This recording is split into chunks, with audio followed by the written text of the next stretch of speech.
Excuse me, everyone, if I can have your attention, please. Shampoo is better. I want to go fast. A Mento loaf. Still hot off the griddle. So much sugar. Let's get back to the reason that we're really here. Without much further ado. Good evening, ladies and gentlemen, and welcome back to the boardroom. Here are my co-hosts, the one, the only, Etep Wokuian is the place to be reviews. What is going on, man? Well, thank you for having me. I am Etep Wokuian of the place to be reviews. I am right here with Goober Brothers Entertainment, 2 Cents Toys, and all of yous. Thank you for joining us this evening, ladies and gents. And it's good to be back, man. Good to be back. And right below me is the awesome 2 Cent Toys. I was about to say your name, Pete, and then almost choking on my water. Sal, how you doing, man? I'm here. We're hanging out with the Ghostbusters tonight. But first, Daddy needs his go-go juice. That looks really good. What flavor is that? This is the what is this? The Pipeline? No, Ultra Paradise. It is Ultra Paradise, pure, crisp, invigorating ion flavors.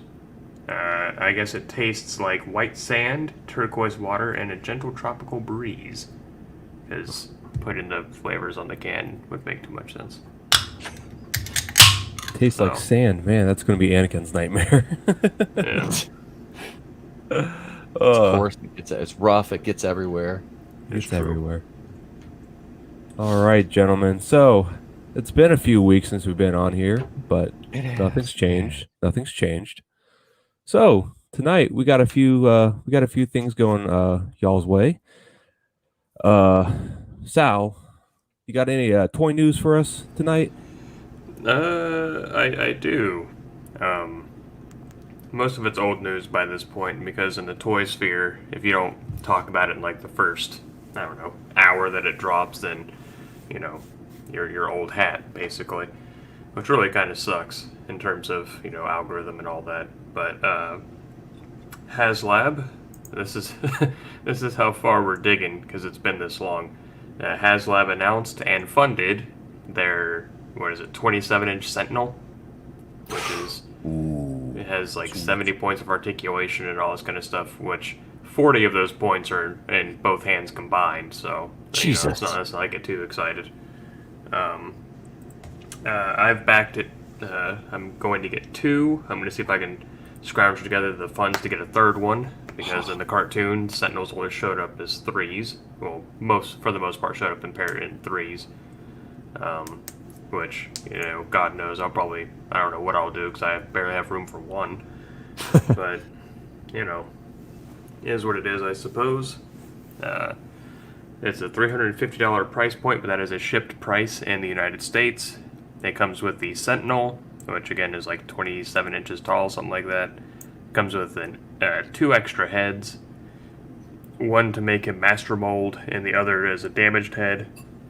1 extra hand, which has like fingers like cut off or blasted off, whatever. And then 2 additional figures, which are Sentinel Primes. And I have no emotional connection to those at all, so I'll probably end up selling those. And then 2 tentacles that are, I believe, 11 inches and made of bending wire, so that's kind of cool. All with light up effects and the like. So that's kind of neat, I think.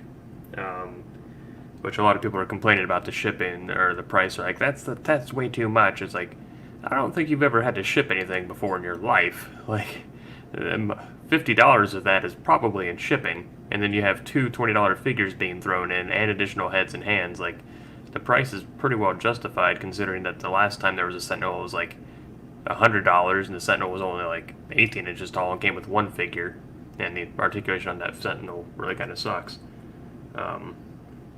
What else has happened? We had stay-at-home San Diego Comic-Con this last week. I believe it was this last week, maybe a week before. So there's been a lot of toy announcements, things going up for pre-order and immediately selling out. One of the big ones that people have been talking about is NECA. They've had... I'm not sure what happened behind the scenes, but they used to do GameStop for all their TMNT, like the movie Turtles, and I guess that deal has gone south, or they chose not to renew it or something, because now they're only available through Walmart and Target. So Target for the animated Turtles, Walmart for the movie Turtles. And I don't know if either of you have a NECA section in your Walmart, which should be in the electronics section. There are about 7 Walmarts near me. Only 2 of them actually have that section in electronics, and one of them is entirely Funko Pops. Oof. And the other one is Funko Pops and plushies, and maybe 1 to 2 NECA figures tops. So, the Raphael in Disguise and Casey Jones 2-pack is the one that everyone was clamoring for, which sold out on Walmart.com, I believe, in 15 seconds. Damn. Holy shit. Yeah. Are you serious? I'm dead serious, because you can buy bots, which will basically buy up all the stock, and within a couple... I wouldn't even say within a couple hours, probably within half an hour of that selling out and closing. It was I think the asking price originally was $59 on Walmart.com, and scalpers were selling them on Walmart or on eBay for $400. Holy shit. The same thing happened with Hasbro when they announced their first appearance Storm and Thunderbird 2-pack. And yeah, it was, I think it was $39.99, something like that, on Target.com. Sold out immediately, and right on eBay, people were, it wasn't like an asking price, people had bid one up to $450. Oh my god. Because people just can't wait. They can't be patient. So I could never, my god, I could never bid that much for that. yeah, and then Target had another snafu with the new G.I. Joe classified line. They announced Roadblock and Cobra Infantry Trooper and Beachhead. And again, within seconds, they were gone. They were up on eBay. I saw the infantry trooper. Somebody put a screenshot on Instagram, and it was up for bid for $1,000. I was like, "Are you fucking kidding me?" Yeah, it's absurd. I don't know what people's malfunction is. It's if not that I even want those 3 figures, but if I did, I'd be like, you know what? I guess I'm just not getting them. I'm gonna have to live with it. It's fine. It's just plastic at the end of the day. So.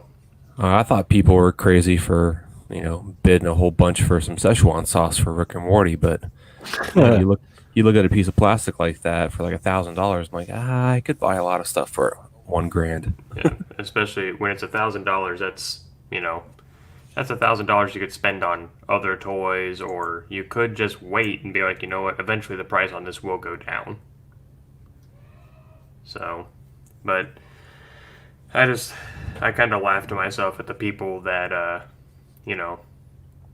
they spend that much money only to find out that they're going to be super well stocked at Target, because apparently those are the only G.I. Joes that Target's going to stock, and they each of those 3 have their own peg, and they're being shipped in cases of just that figure. So, jokes on them, I guess. Let's see what else happened this week. We had Target, we had NECA. Who was the other one that sold out crazy fast? Oh no, I think I talked about them all. But yeah, and due to the COOF, distro has been terrible, and it's crazy because Hasbro Pulse, which I'm a premium member of, I got it for free, and they just kind of keep giving it to me for free. Because back when they launched it, they're like, hey, if you sign up or if you buy something in this month time frame, you'll get a year of Pulse Premium for free, and it's basically free shipping.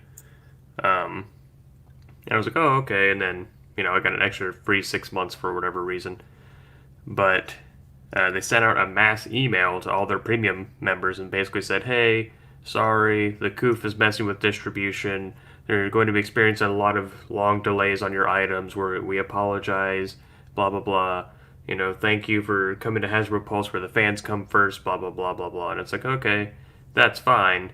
Except the shit that I've had on pre-order for months is now showing up at local retailers across the country, and I'm still waiting on mine. So fans come first at Hasbro unless you're like a super mega YouTuber, because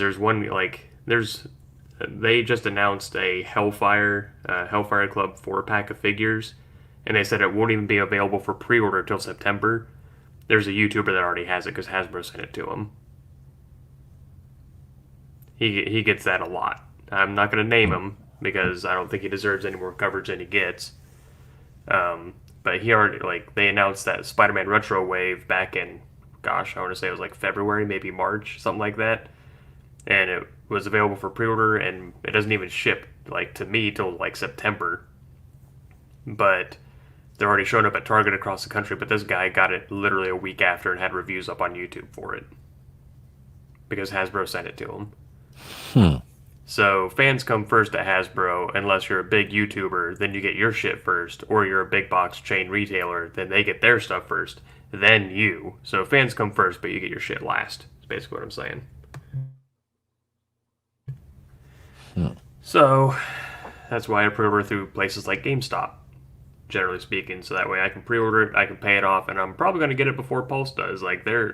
I've been a Pulse Premium member for a while, and I've pre-ordered a lot of stuff through them, only to find that at a store, buy it at the store, and then cancel my pre-order. That's usually what happens with Pulse. So, but that's okay. All the people that put downvotes on my videos for telling the truth about Hasbro, you keep suckling that teat if you want to, but they don't give a shit about you. They're a faceless corporation. They don't care about people. They care about their bottom line, which I understand to a certain extent because they have to keep the lights on and pay their employees. But it's the fake facade that they put up saying fans come first here, but they really don't. But, same thing with the G.I. Joe videos. Anytime I say something negative, aka being honest, about a figure, I get a downvote on a video, and I'm pretty sure it's the same person every time, same couple people. Oh, jeez. Because, heaven forbid that I, show you something, warts and all, but, you gotta suckle that teat at Hasbro, because they can do no wrong except make shitty fucking figures from time to time. But they're kind of like the Disney of toys. They hold all the major IPs, more or less, except for, TMNT and Motu and Batman, the DC stuff. They hold all the major licenses. They hold Marvel, Star Wars, Ghostbusters, Power Rangers. They've got the biggest, heaviest players. So, When was the last time a G.I. Joe line came out? Because gosh. that's probably why people are so defensive over it. Because Yeah, kind of like the Force Awakens, around the time when people are like, I didn't like it, everyone's like, oh, how do you hate this movie? It's like, Yeah, G.I. Joe, they had the 25th anniversary line, and I think it was 2008, something like that. I don't remember. I know G.I. Joe, Real American Heroes started in 1982, so I guess that would put it at 2007. According to 2008, they look like this. I have one right here, who happens to be Destro. yeah, I So they're collected cool all figures. those I back like then. these. I really do. And I don't know off the top of my head if Sigma 6 came before or after that. But if Sigma 6 came first, and that was the last time we had G.I. Joe figures at all. Damn, So- yeah, I collected them around 2005, 2006, or 7, whenever they came out, and I had a bunch of them. I had almost the whole line. I was really into the whole Ninja series, and they came out with the cartoon, little cartoon movies and stuff for that same line in 2006, 2007. Like Storm Shadow. Yeah, Storm Shadow, and they had all the other ninjas. They had Snake Eyes Apprentice, the girl that was in red that had the little Jinx? blindfold on. Yeah, Yeah. yeah, dude, that whole series was sick. Yeah. But, and it's one of those things where people talk about, I hear it all the time. All the time they say, first, you should be happy that they're even making G.I. Joe figures again. And it's that's like receiving a meal that's completely burnt to a crisp and unedible. And people Yeah. say, you should just be happy I cooked for you at all. You should be happy you got food. Yeah, and it's okay. And Should have made cereal. yeah, And I love hearing this. We need to support this line so they'll make the classic versions later. And I'm like, how about no? Because why would I give Hasbro all my money up front for something I don't want so that they might make the stuff I want later? You know what I mean? If that's their thought process, like, oh, if they support this line at the jump, then we'll make the classics later. It's like, no, because you're holding the shit that I want hostage behind the paywall of stuff I don't want. Yeah, it's like buying, it's like throwing your money at Star Wars constantly, just being like, oh, I'm sure it'll get better. I'm sure they'll come out with more good OT stuff. Yeah, and that's not how it works. They're just going to see, like, they don't see that. They see, oh, this people are buying this shit. That means that they like this shit. Let's make more of this bullshit, which is exactly what they did. I'm sure they won't make another Chewbacca. Yeah. We need to support this so we might get Chewbacca. Like, that's the thing. Chewbacca, Han Solo, Luke Skywalker, Leia, Darth Vader, Boba Fett are guaranteed to always get made. And Stormtroopers. It's guaranteed. They will always make those characters. I'm surprised they haven't made a Rancor. They've made a lot of Rancors. For the 6-inch scale? Oh, 6-inch scale? Absolutely not. That would be a Hasbro Pulse thing, which I would back immediately. I collect Rancors. Probably the best Rancor outside of the original Kenner is probably the Black Series. That was for the 3 3/4 line. I remember that one. Yeah, he's sitting on the floor, kind of next to me. He's over there. He's within arm's reach. But yeah, it's kind of a shitty situation because Hasbro's kind of dicking us around on a lot of shit and treating their fans like garbage. But you know, if you're a big ass YouTuber and you suckle their teat in every fucking video and only give them praise, they'll send you shit for free forever. Apparently, you should become a Instagram, influencer, Sal. I can't stand Instagram. I hate it. I have one for the channel, and I very rarely post anything. Like, I'll go weeks on end without posting a single thing there. So, but you could be an Instagram influencer and then post all of your workout videos and fitness tips. Right. Be my first workout in quarantine, but also have a 6-pack ab somehow. Just do a stop motion video of one of your figures with little dumbbells and stuff like that. Just use Big Boa. He's a trainer. Yeah, my big boa I think has a broken crotch. Mine's got one arm. I mean, That's true. Yeah, they got bandaged up though. Yep. But yeah, it's a shitty situation. Like, yeah, some companies sub-license Star Wars, like SH Figure Arts or Mezco and Mafex. They have Marvel figures and the like. And I've heard people say, well, if you don't like Hasbro, just support someone else. I'm like, well, that's where Hasbro has me by the short hairs is their price point. You know, they can put out a figure for $20 where Mafex or Mezco, like Mezco especially, their figures usually start at the $100 range, thereabouts. SH Figure Arts is usually the 50 to 60 just because of the import tax and shit on them. So it's just, Hasbro kind of has me by the short hairs in terms of price. Like, I'm a collector, but, I'm not made of money either. So, pretty much all my spare change goes to toys. So, but that's just because I'm in a situation in life where I really don't have much to worry about other than my immediate bills. So, but yeah, it's kind of shitty, and people don't seem to see it or care or anything like that. So they're just gonna keep suckling that teat, and Hasbro's gonna keep fucking shitting in their mouth. So, but I gotta keep buying them, just because that's the price point I can afford. And it's not all bad too. Like, I don't get it twisted. They do make some really great figures, but it's just their priorities are out of touch, I guess. And really, their Star Wars stuff really didn't start amping up until like last year, when they finally stopped pushing out like the Disney trilogy crap. So yeah, I like the Plo Koon. I like the Plo Koon video that you did. Like, that figure just looks, amazing. Like, the sculpt, of course, is what you said. Wasn't it like Mace Windu sculpts? Mm-hmm. It was Mace Windu's body just repainted, and then his neck and hands, of course, were original sculpt. But man, like Plo Koon, this looks great. The Kit Fisto looks good too, and I know they have the episode 2 Anakin and Obi-Wan. Yeah, I passed on those. I kind of want that. I kind of want those. I like the episode 2 Anakin. They look cool. I like episode 2 Obi-Wan's like face and head, but for Anakin, I already know what body they used, and I'm not interested because they used the episode 3 body that I reviewed a while back. Oh, really? And that body's terrible. Huh. Terrible, terrible. It's terrible. Oh, that's just terrible. Terrible, Kenny. Terrible.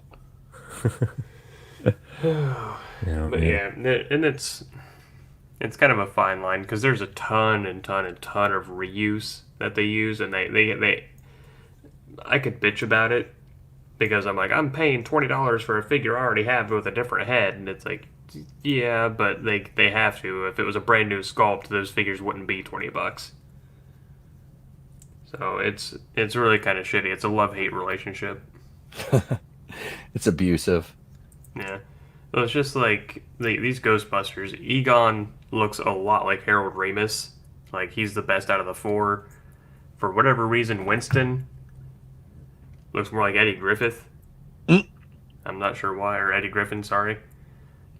And what's his nuts? Dan Aykroyd looks, like Dan Aykroyd, but he looks like a more contemporary, older Dan Aykroyd. Doesn't look like he did in the movie because he was much thinner. Like Yeah. He gave him a big belly. But the biggest offender, for whatever reason, fucking my Bill Murray looks like Ted Cruz. Oh, Oh God. my god, it does. Holy crap. So, He looks like he's lecturing people on Capitol Hill. yeah. And that's the other thing. Like, I got all 6 of the figures in that line. I reviewed them all. And those videos did shit for views. Like, a lot of people weren't reviewing them on YouTube, at least the toy channels that I followed. Like, none of them really talked about them. I was like, okay, fuck it. I'll review them. They're not a popular line at all. Like, everyone was chomping at the bit to get them when they first announced them. And then last time I went to my Walmart looking for toys, they had 3 complete sets sitting on the shelf. Like, no one's touching them. So, I don't know if it's an out of sight, out of mind kind of thing. Like, they're not in the zeitgeist yet. I'm sure that they'll sell a lot better. People will want them more once the new movie comes out, probably. Yep.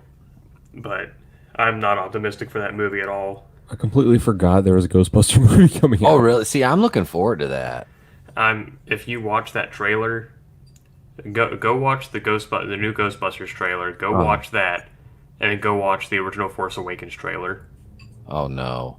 They're beat for beat the same thing. I haven't seen the Force Awakens trailer in so long. I'll have to do that side by side.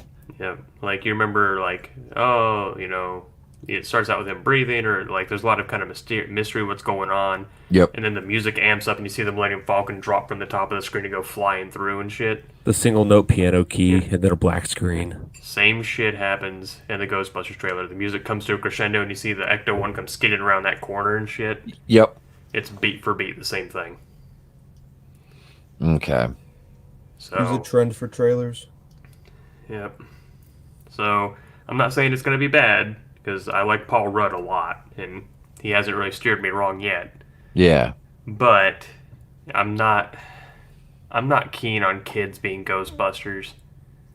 No, that's the thing. Like, I agree. Like, if you're going to do a passing of the torch thing, that's fine. But don't make them like little fucking kids, dude. I Yeah. feel like it. Yeah. Well, yeah, it's Sam Wolfhard or whatever, Ian Wolfhard. Oh, or whatever his Finn fucking- Wolfhard. Yeah. See, I don't watch Stranger Things. I've never seen it. Watch the first 2 seasons. I've never seen any of the new It movies. I wasn't a fan of the original one. The new It movies are, well, the first one's really fucking good. Yeah. See, I can't. I'll even say, I'll die on this hill. It's better than the Tim Curry version. Well, It is. I hated that one. It's I way watched better. that once and I'm like, oh my god, this is fucking. Not only is this like wonky, and I love Tim Curry. I'm like, this is just wonky as fuck. But I mean, I know it was a patched together miniseries. It's difficult for me to watch that kind of violence against little kids. I guess like I know the yeah. book is way more graphic, but being a Oh, parent, yeah. It is, yeah. Like everybody that I've said is like, dude, if you don't like the movies, you would. I was like, no, I'll never read the fucking book. You know. Yeah, they have an orgy. I heard it's like disgusting, and yeah, I'm like, no, I'm good on that, fam. I'm good, but yeah, it's like the butterfly effect. Like I didn't make it all the way through that. If anybody remembers that movie, no, I didn't make it all the way through that one either. I was just like, no, I'm good. Yeah, but yeah, it's nothing against that Finn kid. Like I keep calling him a kid. He's like 18 or 19 now or some shit. Oh, is he's he? like, nah, he's a Yeah. little younger than that. He might be. I know they were, 13, 14 when Stranger Things first started, and that was in 2000, or I almost said 2005, 2015 or 16. So they were approaching 18. He's 17 right now. 17, okay. Yeah, he turns 18 in December. Yeah. So it's one of those, like, I don't know why they got to be kids. Like, I'm not saying they need to be, like, full-grown adults and being like, oh, what's all this? Because they would remember the Ghostbusters. Like, I get why they're so young, because that was, the Ghostbusters disappeared before their time. Mm-hmm. But at the same time, it's like, I don't want to watch, basically, that middle ground with Scooby-Doo. You know what I mean? Mm-hmm. Like, I don't know. I'm not too optimistic about it. If it ends up being good, I'll come here and I'll eat crow and I'll say it was good. But I'm just not optimistic about it. And that's not to be contrarian. That's just I kind of see the writing on the wall that happened with Force Awakens. Mm-hmm. So Yeah, it's set to release on March 5th. yeah, it was supposed to be out this year. Yeah. It's gonna be really weird seeing all these movies come out next year, knowing they were supposed to come out the prior year. Mm-hmm. What about New Mutants? It was supposed to come out like 15 years ago. Yeah. That thing's never going to get released. I'm gonna be smart. pissed. If they were smart, they would put that on a streaming service. They're gonna put fucking Mulan on Disney Plus and charge motherfuckers like $30, and they're gonna like do a premium tier of Disney Plus. I saw that mentioned today. I was like, oh yeah, that there we go, Disney. That the way to win over friends and influence people. Are you going to start making a cable company as well, Disney? Dude, Yeah, don't say that. so to that, I have to the $30, and it's not even to own; it's to rent. Yeah, it's just a rent. Yeah, that's horseshit. Mm-hmm. So, and to that I say, Disney, if you would like, I can assist by holding my cheeks apart while you eat my ass. Yep. That's just a slap in the face, man. You know how many like parents are going to be like, "Oh, $30? Oh, we'll own it." It's like, no. No. Rent. No, you're gonna rent it. Yeah, you're not owning shit. Yeah. Yeah. And I feel bad for, and this is, I know I'm stretching here, like I'm going out on a limb here. I feel bad for parents who have kids that are, possibly on the spectrum to some degree, or because you hear all the time. Like I remember it made the rounds a couple years ago. There was this woman, or there was a Netflix account that had watched B Movie like 800,000 times or something like that. What? And it was because her son had autism, and B Movie was something, for whatever reason, it would calm him down, and so it was constantly playing in the background, constantly playing, because it was one of the only things that kept him kind of grounded. So I feel bad for any parents who might have a child like that, and they rent Mulan, and it works, and they have to keep shelling out that $30 to rent Mulan. You better start watching the cartoon version then. Yeah. Because, they're parents, and I'm sure, Pete, you can probably speak to this to some degree or not, whether you do it or you've seen other parents do it. It's difficult to tell your kids no sometimes. Oh, yeah. And so imagine Trey sees Mulan and wants to see it again and again and again and again. And that $30 is going to be $200 real quick. Oh God, yeah. Just screen record it and then just It doesn't work. Yeah, it does. I tried to do that with You screen record on Onward. Disney Plus, and it just gives you a black screen with no audio, Yep. or it'll pop up and say screen record failed. Yep. Really, it does that? Mm-hmm. Yeah. Damn. I've tried, because there was a little clip from a movie I wanted to use, and I couldn't grab it. I found the one I did was for Onward. Yeah, I had to do a still, and then I recorded the audio. So that's what I had to do. So God, that movie's so good. Onward, I love Yeah. it. I love that fucking movie. God, that was good. See, that's what I don't get. Onward, they just put on Disney Plus with no charge. Yep. Mulan, though, $30. Mm-hmm. Makes Like me wonder if Onward there's a wasn't. certain country that might have a vested interest and they might owe them a portion of sales from it. You know, it's almost as if you're right. So How long was Onward in theaters for before it the wasn't, I COVID don't thing? think. No, Onward. I saw Onward in the theater. That was the. Oh, it was? Yeah, we took Trey Yeah. to see that. Okay. It wasn't very long. Oh, I'm thinking of Trolls 2. That's Yeah. the one that went straight there, right? Yep. Oh, well, Yeah, yeah. okay. Universal broke an agreement. Yeah, that's why AMC was like, no more Universal movies.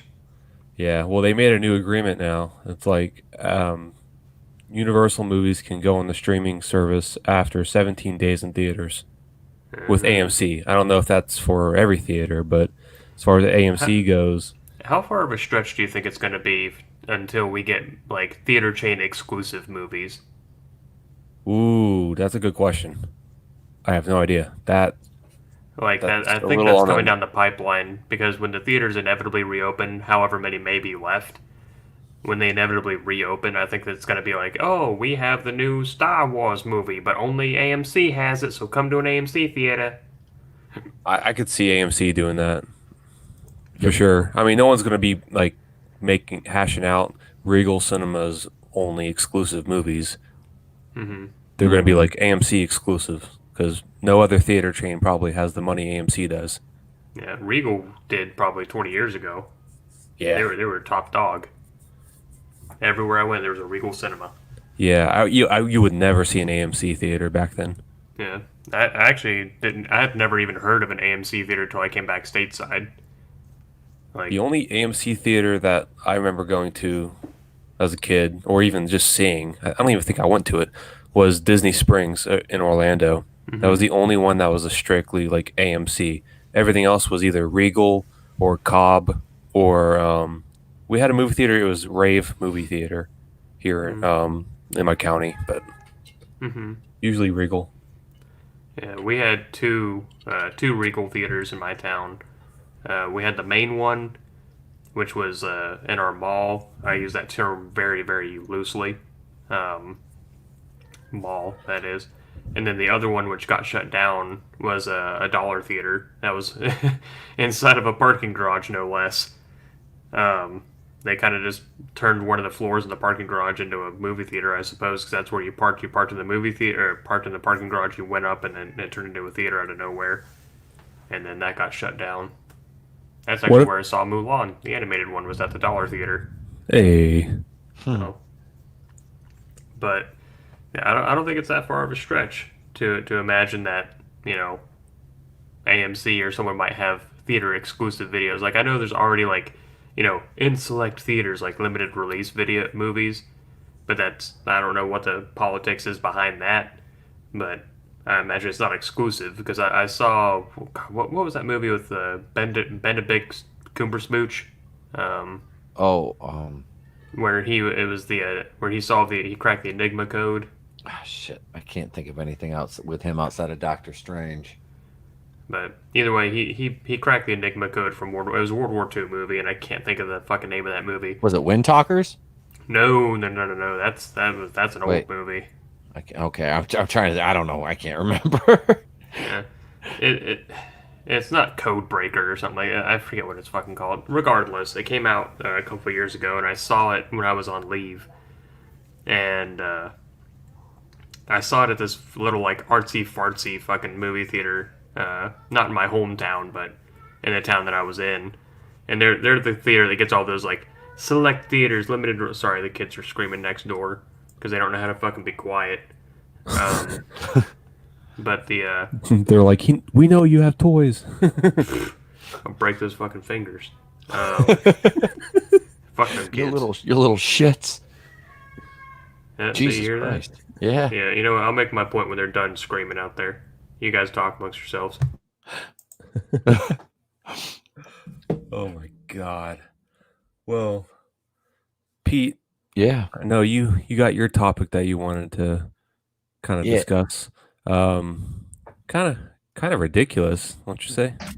Oh man, this whole Gina Carano situation is hilarious because it really speaks to the hypocrisy of those who are on the opposite side of the spectrum from us, because they preach and they shriek and they and they whine and they bitch about respecting women, and we're a bunch of incels and we're a bunch of neckbeards and we're a bunch of man babies and we're afraid of strong women. Well, my question is, why are you hassling Gina Carano now? She's a woman. She's a fucking very strong woman. This woman could knock out most regular dudes, okay? Or choke them out. And now you're going after her because she won't bend the knee to some bullshit SJW stuff. You know what I mean? And it all stemmed back to a tweet. She tweeted a picture. It's the Nazi picture. They're all giving the salute except one guy. Okay. And it was a kind of an inspirational thing. And that's a very famous picture. You know, it's what I'm talking about, guys. Yeah. You've seen the picture. And it is, man. It's like going against the herd. I have it as a poster on my bedroom wall. Not really. But you know what I'm saying, though. I mean, that's like, you know, kind of like a fuck you to that thing, you know. And so they're going after her because she won't bend the knee to BLM, and she won't just. Like one person, like in the video I did, one person straight up, I have the tweet from Data Racer 117. Big shout out to him, because that guy's a beast in the trenches, man, for the Fandom Menace.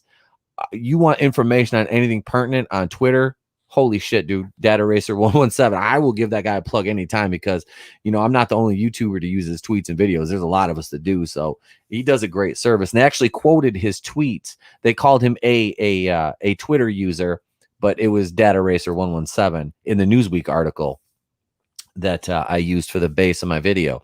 And yeah, this is just, it's complete hypocrisy. One user said to her that, why don't you just post BLM and post links and we'll leave you alone and we'll stop. It's like, shut. And then they started to because she just started to block them. And they're like, oh, now you're blocking people with BLM in their Twitter handles. It's like, no, she's blocking people who are fucking attacking her for no reason. It's like, and I've mentioned this a couple of times to a few different people. I have followed Gina Carano's career since she started fighting. This woman is a sweetheart outside the ring. Like, she truly is. Like, she's a good person. She really is. I mean, have you really ever heard anything negative about her outside the ring? I mean, anywhere.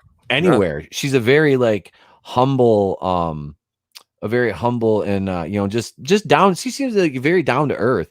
She's an athlete. She's an athlete, and she's an athlete that not only is just an athlete itself, but, you know, she does a sport where is pretty much, you know, one of the more mature sports out there as far as how the athletes handle themselves, besides the, you know, the Conor McGregors of the MMA world. But for the most part, I mean, it's just a bunch of dudes that like to fight, and they're just normal people. Yep. Okay. Sorry to interrupt here. Fine, bro.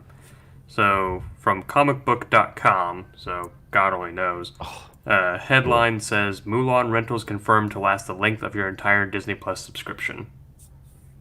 So you own it as long as you're subscribed to Disney Plus. So kind of takes away from my point that I was like, what if you have to rent it multiple times? So, you know, eat and crow before anyone else points it out. Hey man, that's all right, but you're man enough to do that. You know, a lot of people be like, I know. No, you did it, but that's fine though. You know what I mean? Because you have it until that subscription lapses, but that subscription lapses and that fucking movie's gone. You don't own it. If you want to own it, you have to have a physical copy. And you know, we all talk about this because the way they're altering, you know, they want to alter history and they want to alter this and alter that. Now it's entertainment. I mean, look what they did with Gone with the Wind. I mean, oh my God, they have, you know, was it Mammy and Gone with the Wind? Oh my God, you know, it's like, it's a fucking movie. It's made in a certain time period. Like you have, yes, Keely Chow, you're absolutely right. What's up to the chat, man? Admiral Tiberius, Keely Chow, franchise. How you guys doing? Thank you for joining us. You could be anywhere in the world, but you're not. You're here with us, and we appreciate that. I apologize for not acknowledging the chat. Normally, for those I that have know. used the border, I almost said fucking, I almost said Google Hangouts. For those that have used StreamYard before, normally you have a private chat and a comment section going side by side. You have to click on one or the other, and the comment section will give you a number when someone comments. And I didn't see any numbers. I was like, oh, I guess no one's here, and I just clicked on it. It was like, Jesus, there's a lot of people. Yeah. I apologize for not acknowledging you all sooner. Thank you for being here. Yeah, thanks for joining us, guys. We really appreciate it. If you could, just hit the like button and make sure you share tonight's stream on whatever social media site you want to. Well, not, make sure it's not a weirdo one, but Don't put it. Don't be putting it on fucking Grinder. Don't be putting a link on Grinder. That's an app where you get subs, right? Yeah. Hell yeah. hoagies. I love submarine sandwiches. Sweet. Does anyone even call them submarine sandwiches anymore, or do we just all call them subs now? They're just subs. Okay. I think I people like I don't know. I've heard. Have you anybody else? Do you just call a Subway? It doesn't even have to be Subway. Just call it. I'm getting Subway. Wait, what? Are you getting Subway? Or are you getting Jimmy John's, motherfucker? I like Jimmy John's. I miss Quiznos. Eat Quiznos subs. I miss Quiznos. They have a pepper bar. I love those commercials. We had a Quiznos by us in Big Rapids. I missed that. That and like Jimmy John's is nice though because literally them motherfuckers get there and they would come around like when I worked at the dealership they come around with them sampler things and they drop off like 20 fucking like would they have like the little like 4-inch ones and I mean shit The dude Little Johns. yeah they drop them fuckers off in the break room and they just hey here you go guys and it's like well shit I'd sit there I'd be stoned I'd sit there eat fucking 4 or 5 of them things. My fat ass. I'm like, shit, these are good. But anyway, we're talking about Gina Carano. No, so literally though, this whole thing is, it's hilarious. Like you're really gonna sit there and attack this woman because of her personal choice, which is perfectly fine. You are free to support what you want to, and she's just saying, I'm staying out of it. So she's getting attacked for it. This is how a hive mind collective works. I mean, we talk about this a lot with these fandoms, and I mean, and I use that. I've never used the clip before in one of my videos, but I used it today because I was talking about Twitter, and it was Obi-Wan. It's a hive. It's a wretched hive of scum and villainy, and that's what Twitter is. Truly, it is. And man, I got called a racist and a misogynist today, and then blocked because I responded to with both of my accounts. Actually, I started out with my show account on her thread, and then I went to my personal account, and I responded to this person who just basically called her a bootlicker with a trash can with a microphone shoved up to it. And I said, "Anything else, bitch?" Like, I'm sorry, like I've got 1,500 photo comment memes just for occasions like this. So, and then you must be a racist and a misogynist. I'm like, no, you realize you're attacking a woman, right? You're attacking a female. And then they got mad and they blocked me because I looked at their, I always go and look at the bio. Yeah. So I looked at the bio and I have a screenshot of it. And the bio said, he, she, they, they. What? Let that sink in. If I had my meme right now, fae is people who identify as like fairy folk or some shit, like the people that think they're a tree or think that they're a fucking deer and shit like that. Yep. So I screenshotted it. I did my thing. I put my little clown thing on there, and commented back to him. I said, "Nope." I said, "You have pronouns in your bio, and you don't even know what the fuck you are. So your opinion does not even count." Blocked. That's why they have 4 Twitter accounts. They have to have one for each identity they have. Oh yeah, and that's another thing. Like Gina Carano kept getting shit from this one. It was all these different accounts called Maxwell Lord, and it's like one person that made like 15 Maxwell Lord accounts. That name sounds familiar. The bad guy from Wonder Woman 1984. Okay. And that's another thing. So now they're trying to drag Pedro Pascal into it because Pedro Pascal supports Black Lives Matter. Why don't you racist bootlicker? It's like, I would love for her to see one of these guys. Like I said, fuck it. Put her and one of these dudes in the octagon together. Full on fight, man. Here you go. You want to act hard And I would pay for that. I don't care if they're charging $100. I would feel pay, like their bone density wouldn't be able to handle it. dude. Like their face would just fucking cave in. If she fucking unloaded with one punch, I'm 240 fucking pounds. I am 6'3". I think if she unloaded on me, it would be night. I mean, I'm not, and I know how to fight. I'm not. I've been boxing since I was probably like 7 years old. You know, it's something you don't want to have to use, but it's like it's there. And I'm like, man, I wouldn't want to take one of them punches from her. I mean, I wouldn't mind if she put me in a triangle. I'm not gonna lie, but I'm just saying. Do you tap out? Don't stop. I'm almost there. Nope. Yeah. Trust me. I'm gonna go. You could do me like a Carradine on this one. Just asphyxiate me. I don't even give a fuck. There's worse ways I could die. Pete's gonna tap out. Oh, you're done. No, do it again, but slower. Yeah. No, I think instead of the triangles, just sit on my face. But no, really though, man. I mean, she's she would fuck one of these people up, and it's like you're really just gonna call her a bootlicker and like, I mean, come on. I mean, they did the same shit to Terry Crews. Oh well, Terry Crews got he got called that word that starts with a C and ends with an N, because he dared step off that mental, as we like to call it. It's that mental plantation. When you step away from that, and I'll probably get hate for saying that, but dude, that's the truth. People, like, if you step away from an ideology that you're everybody around you, someone else is determined that you should believe. You should believe in this, then you just get called, all kinds of disgusting names. And it's like, then I'm the bad guy? Like, me? Really? Like, why? Because I want to just like, dude, I'd be happy with live and let live. That is, I try to live by that creed. And idiots make that difficult, because they always want to well, you should do. No, I shouldn't. I don't have to do anything. Okay.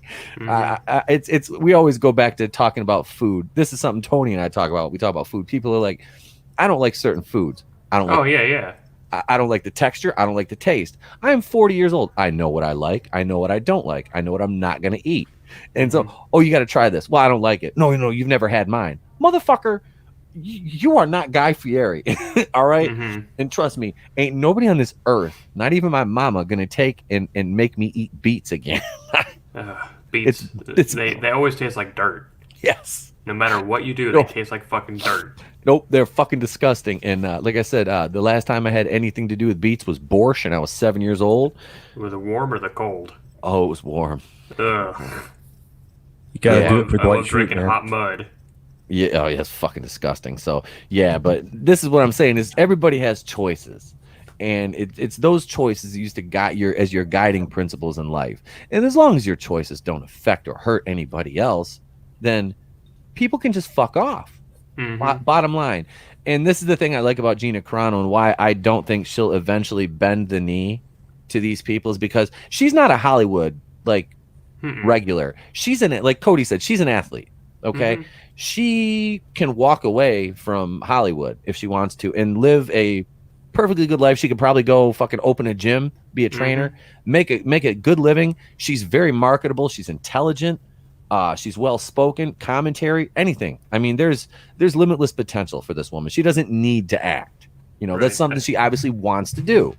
So I liken it to dogs, and people that have dogs will understand the dogs and which dogs bark the most. The tiny little yapper dogs bark at fucking everything. And they do that because they don't have the bite force or the fight power to do anything, so they just bark constantly. Yep. The bigger dogs, when they do bark, because I've grown up around tons of different breeds of dogs, the big dogs, like, American Pits and shit, like, they'll bark every once in a while, but usually it's one big wolf, and then they kind of sit there and they look at whatever the hell they're barking at. The same thing happens with these fucking Twitter people. Like, they're the small yappy dogs. All they are is bark. They have no bite behind them. Gina's the opposite of that. She doesn't have to bark because she's a very kind, sweet woman in her dealings with interviews in public and all that. Because everyone knows that she'll fuck their world up. She has nothing to prove. Speaking of which, I hear a dog. Yeah, that's our dog. I was gonna say that's not Which, mine. I was like, Cody has a big dog. We've heard him when he does bark on stream. He does what, like 2 barks tops, and then he stops. Sometimes, yeah, he'll hear somebody outside. He'll go, "Hur, hur," and then run down the stairs real quick. Yeah. My girlfriend's dog, which is the one you just heard, she will hear something, bark a little bit, kind of tilt her head a little bit, and then she'll keep barking until she goes downstairs to figure out what it is. She does not stop, and it's annoying as shit.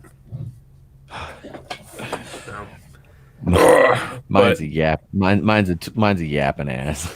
But again, it's like, you mean, here's the thing. It's like, unless it's really important, my dog isn't going to growl and show his teeth and be a douchebag.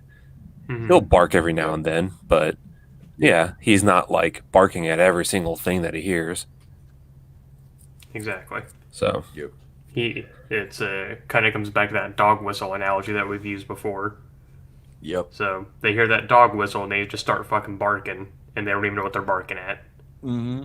So it's just it's fucking it's annoying. It's painful to watch because the best part is that we were all collectively accused of bullying Kelly Marie Tran and Daisy Ridley off of Twitter, off of social media, even though there's tons of proof to the contrary where they've both actively said, like, no, I just didn't want to be on there anymore, blah, blah, blah, blah, blah. It's toxic. And yet here they are trying to bully her off. Like, what one of them said, just say, was it ACAB and BLM and this all goes away. Yep. And it's like, don't you all see that you're doing what you accused us of doing? Yep. And we're the assholes now, right? Because we don't like characters. Like I said, I'm very careful in most cases when I critique a character like Ray or Rose. You know, I separate it because it's not Daisy Ridley's fault. It's not Kelly Marie Tran's fault that the characters are written poorly. Mm-hmm. They can only give what they can give, and then the rest is on the writing. They can only interpret their lines and the way the character's direction is so much. There's only so much artistic license that a actor or actress can take. So, yeah, I preface that. So, I have nothing against. Like I said, Daisy Ridley seems like a sweet woman.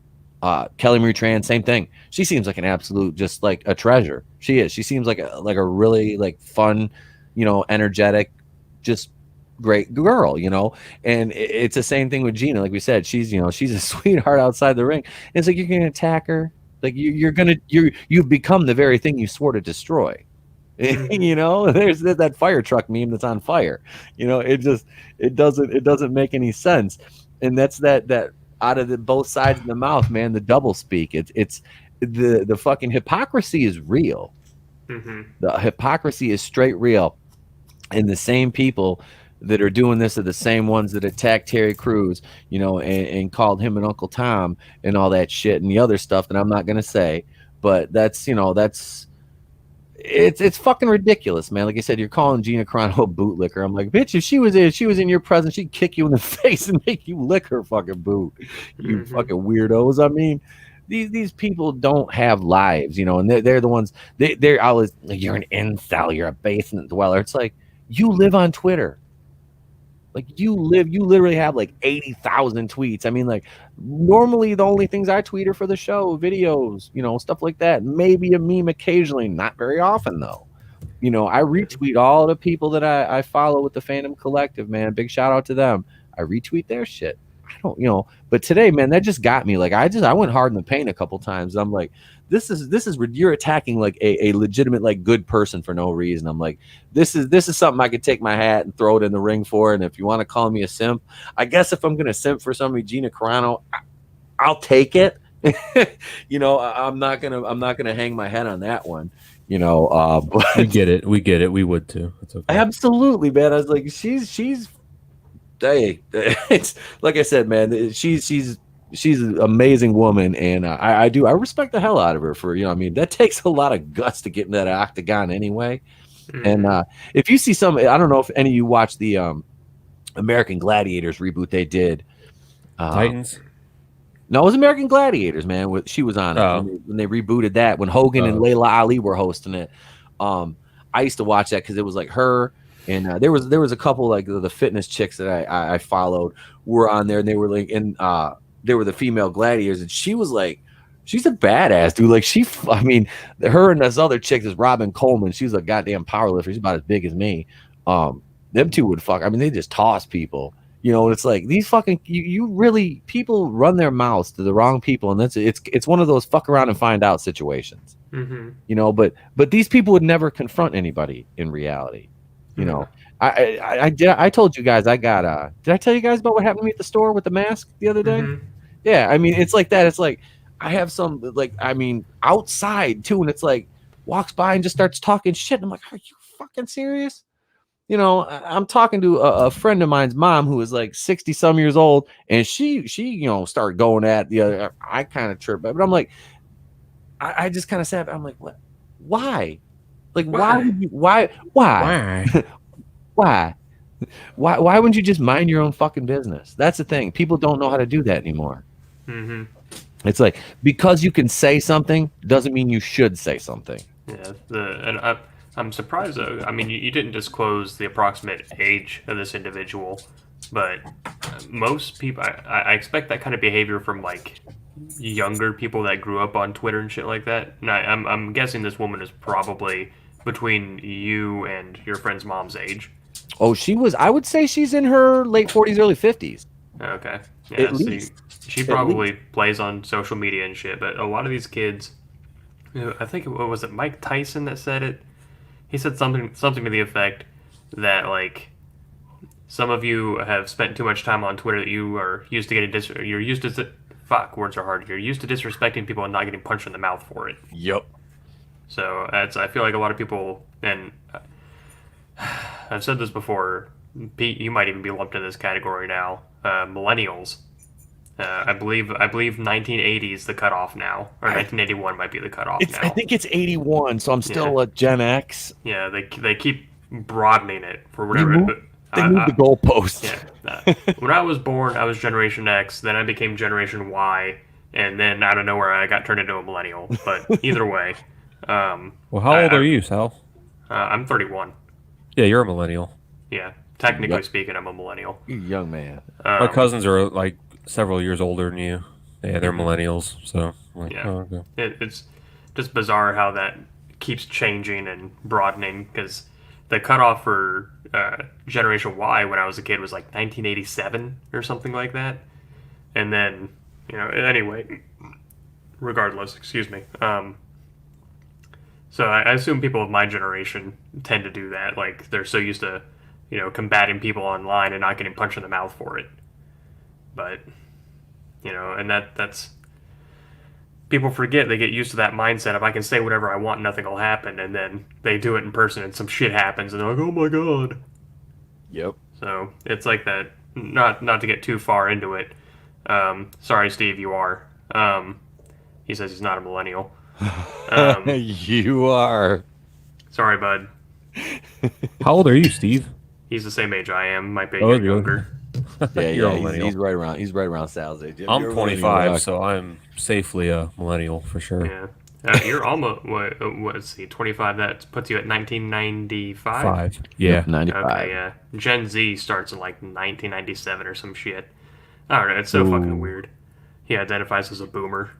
That's funny. I laugh You don't every want time I get called a boomer. I'm like, man, shut the fuck up. Yeah, it's like, boomers were my parents. Yep. But, yeah, my parents are boomers. But yeah, it's... and not to go too far into it, but there's a photo circulating Facebook that I very much enjoy. It's this woman who was out there protesting, and there's that super tacked out dude who holds under. It's like the look in your face when you're finally held accountable for your actions for the first time. Yep. Yeah. Oh, like, dude. Yeah. Yes. That's what that look is. Oh, if I could share a meme right now, it's I sent it to Admiral Tiberius yesterday. He said something, and I have one of my laugh react memes. I just snagged out of a tag group, and it says laughs in right wing death squad, and it's all these tacked out like black like SWAT troopers. Mm-hmm. I'm like, I use that in a couple of comment threads. I'm like, oh, this is just brilliant. I love those memes. The yes meme, the side profile yes meme. I've only seen that when Tony shares it, and that was the first time I'd ever heard of it. And I'm slowly starting to kind of get what it means. Yeah. I guess it's like the top part is supposed to be like the far crazy people, and then the bottom is supposed to be like rational people. Mm-hmm. Okay. I have sometimes what the conversation between the two, I'm like, I don't understand. It's in English, but I don't understand. I have one that's it's just the one guy and it's a side profile and it's Joker. Yeah, I've seen that one. I snagged that earlier. I was like, oh yeah, this is mine now. I'm keeping this. One of my favorite ones, and the crazy thing is, so I have more or less a very good memory of things. Like I just remember shit. Sometimes it fails me, sometimes it doesn't. So if I ever tell you I forgot something, I genuinely forgot it. Or I might be lying. That's the game. That's the fun part. It's like a choose your own adventure. Yeah, but by and large, I have an extremely good memory. When I remember things from being a kid, I might remember them out of place. Like if you watch my history of my toy, it's on my channel, but it's like a brief history of my collecting. Some of those memories might be out of place, but I'm kind of like using context clues. Like, okay, well, I found this first, or I remember this. And that came out before that, so that must have happened first. Just kind of going off that. But a lot of the pictures and the memes and all that kind of stuff that we're seeing now were used back in 2015 when all this stuff kicked off with BLM in the first place. Yep. But I bring that up only to say one of my favorites is this like super like hulked out cop in his riot gear, and he's holding his baton. The shit's like bending in half. You know, like he's been waiting for this moment his whole life. Yep. Yeah. So that guy looks like fucking he looks like Lou Ferrigno's trainer or some shit. Yeah, it's massive. Yeah. I was like, oh yeah, that nightstick. It looked like he was holding a fucking toothpick. Mm-hmm. I was like, is that a little toothpick he's holding there? He's gonna need a baseball bat to do anything. Mm-hmm. Yeah. But that's just one of my. Speaking of memes, that's one of my favorites. But the first time I saw it was back in 2015. But people are sharing it like it's happening now because the internet. They say the internet doesn't forget, but it certainly does. Yeah. So. Well, it's like the internet sometimes acts like nothing happened before 2015. Right. Like there was never any like lead females in movies, superhero movies, or there was never any fucking strong female characters before Ray and Cat Pan mediocre, and I mean this revisionist history with we can hone it and reel it back into entertainment. We don't have to go on the world broad spectrum. Mm-hmm. But that's one thing that kills me is like, do you really have? So you're basically shitting on everybody that was it the Helen Slaters and the Kate Beckinsales and what's it, Mila Jovovich and all them. So you're just shitting on them. And if it wasn't, their achievements, yeah, it's you're standing on the shoulders of their achievements and calling them your own. It's to semi quote director Krennic. Mm-hmm. Was it Krennic? Yeah, it was Krennic. Yeah, it's Krennic in Rogue One. But yeah, it's just it just pisses me off. It's like these. Like nobody on earth is gonna call you out on your bullshit, and then we do call it out, it's like, oh, you're just an incel, you're afraid of strong. Well, I'm like, no, man. I'm like, we love these characters. I didn't think of Ripley as like a female character. I was like, she's just a badass, when I saw that, that's, and then they wanted like the whole Terminator thing kills me because I grew up with the Arnold Terminator in the 80s, and Linda Hamilton is a sidebar character. She's a sidebar character in Terminator 2. I'm sorry. Well, she still is. It's just like Godzilla. You know what I mean? Like, I think of Terminator like Godzilla. You watch Terminator to watch the Terminator. Yep. You watch Godzilla to watch Godzilla. The other people around it, they provide the exposition and the story and all that kind of stuff. Plot moving. But you watch Terminator because you want to watch this robot fucking lay waste. Yeah. So. Yeah, and I'm not saying I'm not taking away from Linda Hamilton and Terminator 2. I don't want anybody to think that. But that is Arnold Schwarzenegger's fucking movie. That is his fucking franchise. And there's nothing you're going to do to change that. Yep. Dark Fate was terrible. It was a shit movie. You killed off John Connor, your main character. You brought, Edward was his name, Edward Furlong. Is that his name? Yeah. Yeah, Edward Furlong. Brought Edward Furlong back, kill him off, and before the fucking opening credits even roll.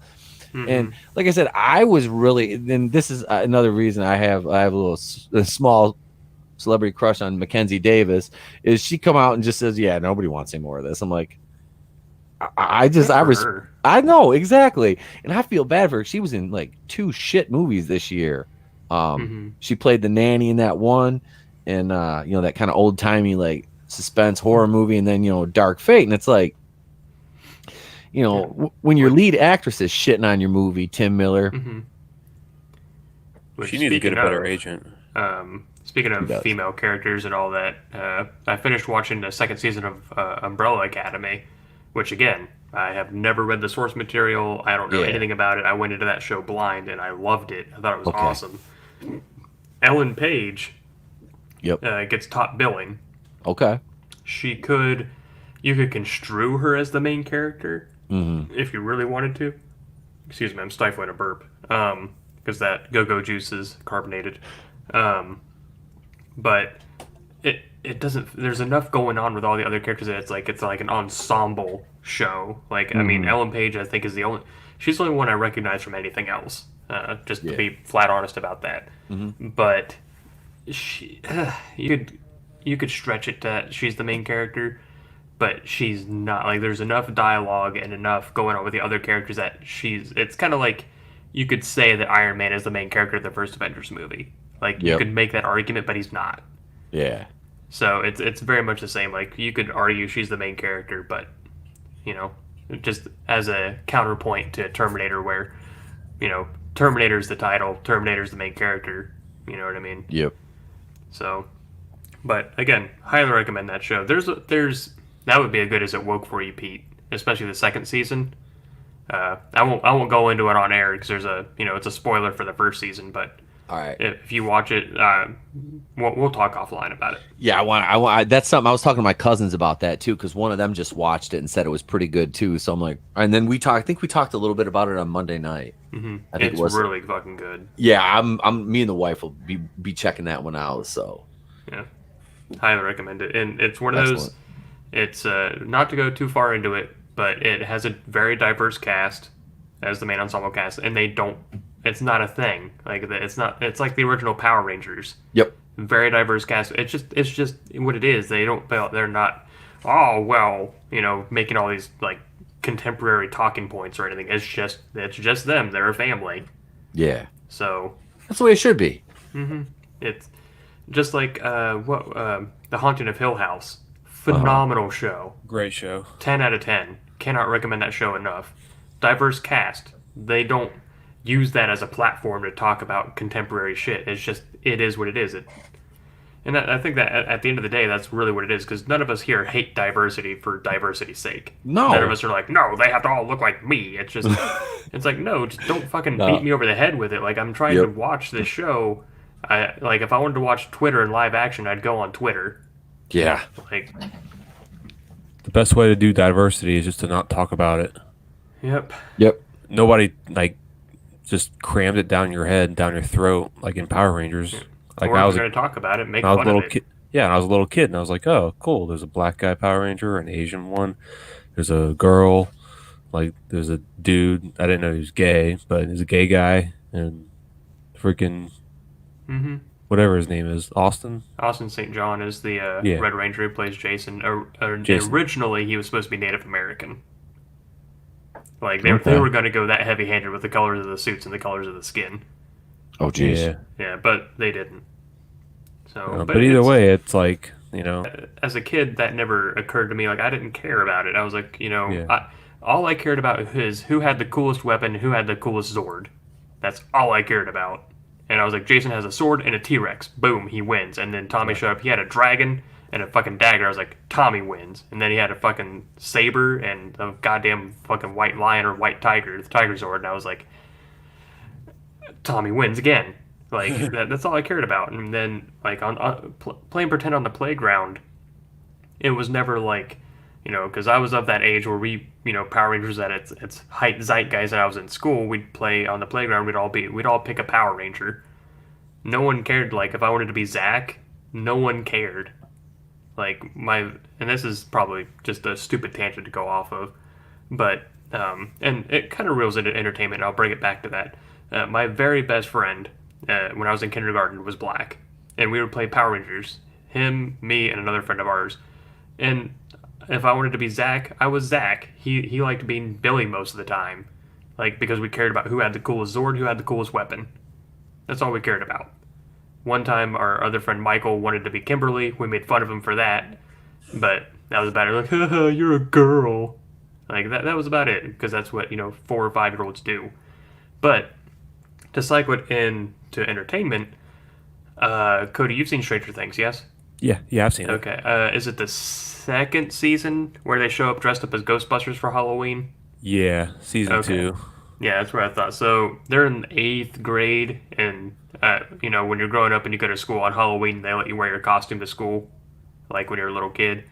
They're in like the 8th grade, and they show up in their Ghostbusters costumes, and no one else is in costume. And so they're Vinkman, Ray, and Egon, and there's no Winston. Well, Lucas, the black kid in the group, he's like, there can't be 2 Vinkmans. I'm Vinkman. You're supposed to be Winston. He goes, why? Because I'm black? And there's kind of a beat, and you're like, oh. Like, so it ties in a little bit. But it's just, as a kid, none of that matters to you. And it's only these fucking adults that are struggling with their closeted racism of their own that it matters. Because they have to project and they have to virtue signal to prove how not racist they are. Yahtzee. So... and it's absurd and it's annoying. And to bring it back to entertainment, like, if you're gonna bring up like diversity and keep talking about it in a movie, it better be fucking funny. Yeah. You know what I mean? Like, Pete, you and I watched Space Force. Oh God, yeah. And it's hilarious. Like, they bring up diversity and race, but they do it through the veil of jokes, and it's hilarious. Yeah, they made that shit funny. Like, and that's the thing is, like, everything in that show was so, like, the scales were like perfectly imbalanced on that. Like, I really, like, people are like, oh, okay. I was, after I watched it, and I did well, this one, I'm like, I had some people say, well, I just didn't think it was funny. I'm like, that's fine. That's absolutely fine. It's like The Office and Seinfeld, stuff like that. That comedy, it's not that type. It's not for everybody, and that's cool. But I just, like I said, as far as woke went, what there was offset by counterpoints. It was like a point count. It was like balanced and it was funny. You made fun of both sides. And I think, oh God, it's either, I want to say it's Chris Rock. There's a comedian that talks about it, and he's like, how you legitimately defeat racism is with comedy. Yeah. Like, you have to be able to laugh about it, because if you can, same thing happened to bring it back to it. If you can laugh at it, it takes away the scary. It takes away the threat. It takes away its power. If you can make a joke out of it, yeah, it has no power now. But if you're afraid of it and you give it power by talking about it as this monstrous thing, then that's what makes it that. So, and that's me and my old lady, whom I've mentioned before, is about as black as midnight as you can be. Her and I joke back and forth. She calls me a cracker, and I make fun of her, like, constantly. It's a constant barrage of jokes at each other, and we've been together for almost 3 years now. We've not argued once about one thing. Like, we're perfectly happy together, and we're just constantly busting each other's balls. That's a good relationship, man. That's because you guys understand each other. I mean, that's, and like you said, it's jokes, and it's not malicious or anything like that. It's jokes, and people don't. That is lost. That is so lost on people now. I mean, everybody. So I laugh when I watch like a comedy special on Netflix now, and they have to put in there like, political or racial humor and stupid shit. Like, it's like, what? Like, oh, you mean comedy? Like, if you watch now, it'll be like, the equivalent of like TV Y7 or TV 14 or whatever, and like smoking will be in there or something. And I'm like, are you fucking serious? I saw that the other day, and someone like, did you just say smoking? I'm like, really? Like, that's something I need to be concerned about seeing? One of the, I forget what show I was watching. It was like I'm a Killer, one of those fucking murder shows that white people like. And and it said like TV 14, smoking and fear. Yes. And I was like, what? I was like, you want to wrap the show in any more bubble wrap? Like, maybe put some foam on the corners for people or something. Like, I don't know. That is. I can you imagine like George Carlin or them guys like doing comedy today? It would not. It would not work. What about Mr. Warmth, Don Rickles? You want to talk about man, somebody who fucking pushed the envelope? And back in the day, Don Rickles had a pass. Don Rickles said any fucking thing he wanted. It wasn't even, he just did. But everybody was like, it's comedy. That's just Don Rickles comedy, man. Like is he racist? No, because he fucking makes fun of everybody. I mean, but that was Don Rickles, man. These people they could not handle George Carlin. They couldn't handle that shit today. That's like Ralphie May, one of my favorite comedians of all time. May his soul rest. He died. Yeah, I forget he died too sometimes. Just because it happened that. I mean, he was a very large man, so how he died wasn't really a surprise. Yeah. But one of his jokes is it cracks me up every fucking time, which people would say that's transphobic. And he went to a gay man's wedding, and they had Mr. Suge, which was a transvestite like cross-dresser like entertainer, and he said he was like the guy was wearing a skirt and all that, was dancing, and his junk fell out. And he said, my son looked at me and goes, Daddy, Mr. Suge sure got a big pee-pee. And he goes, no, son, we have pee-pees. That's a dick. And it cracks me. Every time I hear it, it fucking cracks me up because it's so fucking funny. And it's like, but people can't put their feelings to the side or their personal shit aside and just, let the joke wash over them or something. It's always got to be some agenda or some talking point or some, bat signal, virtue signal thing. And everything that they do. Oh, absolutely, man. Like, absolutely. They have to be light as a fucking feather with all the eggshells they walk around on all day. Oh yeah, I can't can't imagine like living like that. You know what I mean? Like to be that like it's like, people call, oh, you're fragile, you get offended by women. I'm like, I don't get offended by women. I say, you get offended by anybody talking about anything at any time period. Like the wind blows, the leaf falls off a tree, you're fucking triggered. I mean, it's it's an entire generation of just like softness. I mean, it's like when did we become this? When did we let people, be this sensitive? It's like, I understand like feelings are one thing, but I mean, my God, like you have to know that the real world is not, like you said, it does not come in bubble wrap. I want to know, it's how do I say this?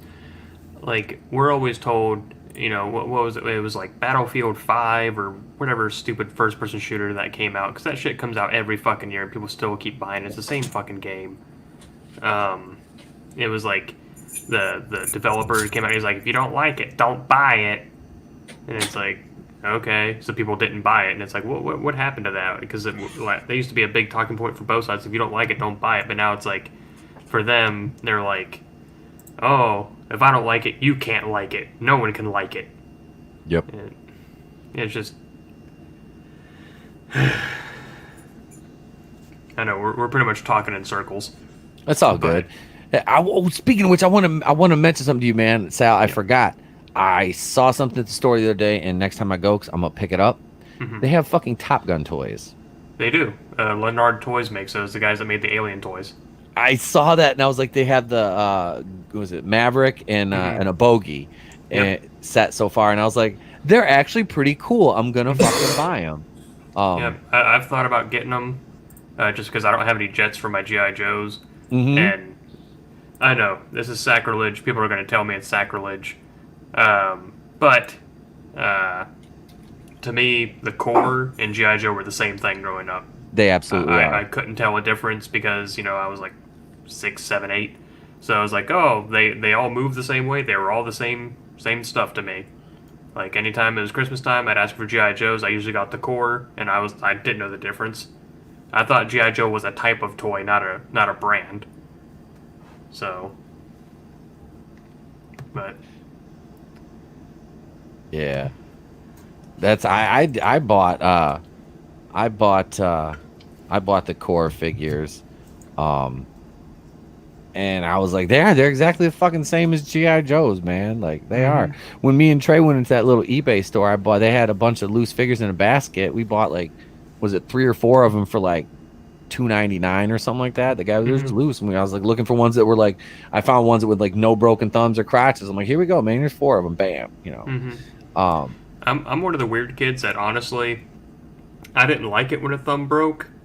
But I also kind of liked it because that way I could put whatever weapon I wanted into their hand. I would just have to hold it there. Yeah. But I was one of those kids that I like to use the swords more than anything else, so it worked out great. So, I don't know. I found ways to play with them even with a broken thumb. I thought, because the core also had these, like, motorcycles and shit. Yep. And that was notorious for breaking off thumbs. But if the thumbs were gone, I just put them on the handlebars. They were good to go. Yep. So... Yeah. My guys, like I said, if you broke a thumb and you couldn't be in the battlefield and hold a weapon, if you had no thumbs, then you were a driver. You were a full-time driver. You were a chauffeur at that point. you got motorcade duty. Which that's one of my videos coming up. I was supposed to make it forever ago when I did my basic G.I. Joe repairs. I haven't put out a part 2 yet, so I need to get on that. But the trick is, I have to have broken Joes to fix. So, because that's what I do in my spare time is fix up my old Joes, which I did that Snow Serpent video, which I'm glad I figured out how to use those fucking rivets. Doesn't look that great, but it gets the job done. So. Oh, I sold mine. I sold my Snow Serpent. I sold my the Crimson Guard, the regular old school one, and my Cobra Officer. I wish I wouldn't have sold those now. Yeah, I'm kicking myself in the ass for selling my G.I. Joe stuff. I really am. The crazy thing is that things like, Cobra Infantry or Snow Serpents or Stormtroopers, they're the most common figures you can find, but they demand the highest price because people army built them. Army they builders. worth them. Yep. So. Yep. That's one of the things, like, if I could go back in time, that's one of the things I would buy is, like, I'd buy up a bunch of Stormtroopers, buy up a bunch of all that shit. Yeah. But, because I was one of those kids, I was lucky to have one. I remember it was Big Lots, Power of the Force 2 Tusken Raider. They had 2 on the shelf, and that was the first time I ever got more than one of the same figure, and I had to beg, because my grandma, it's Big Lots, so they were like probably like $1 a piece or something like that. Yep. And my grandma was like trying to convince me, she's like, no, that's the same one, get a different one. Like, why? And I was like trying to explain to her, I was like, no, there's more than one of these, like, they're always in packs, like, and she got me 2 of them. And that's the first and only time I can remember getting 2 of the same figure that would be considered a troop builder. Yeah, that's why I'm so adamant about doing that now. Like when I was buying figures really hardcore back in like, was it 2015 through 2017? I bought up like as I could, afford, because I was buying all kinds of different Star Wars, but I would always snag like Hoth Rebels or Hoth Imperial Stormtroopers. I love the Hoth Troopers, and yeah, as a kid I only had 1 regular Stormtrooper, and I thought my cousin was baller because he had like 4 Hoth Troopers, like 2 regular Stormtroopers, and me, I'm like, I got 1 Stormtrooper, 1 TIE fighter pilot. Oh, it was a fucking game changer for Christmas, because I had Sand Troopers were my big thing. I've always loved Sand Troopers. I got a Luke Skywalker in Stormtrooper disguise. That motherfucker got his helmet put on and never taken off because he was now a new Stormtrooper. I was like, I don't need a Luke in this disguise because. Yep.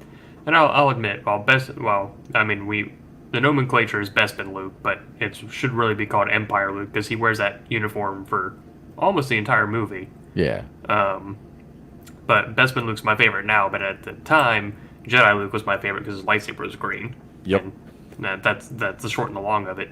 So that was my Luke. That was the one I always went to, and I was like, nope, you get a helmet.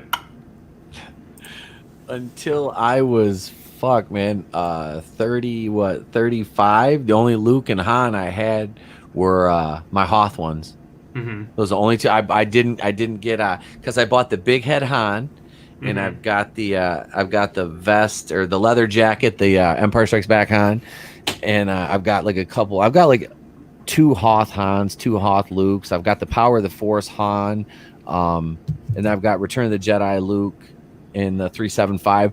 At one point that was like the most expensive Star Wars figure I ever bought. It was like $60 loose without a lightsaber because he was fucking mint though. Like I mean, like minty. And trust me, it kind of hurt me to spend that on one figure. But the guy I bought him from threw in fucking 3 figures. So Yeah. it kind of, you know, because I'd bought like quite a few figures from him.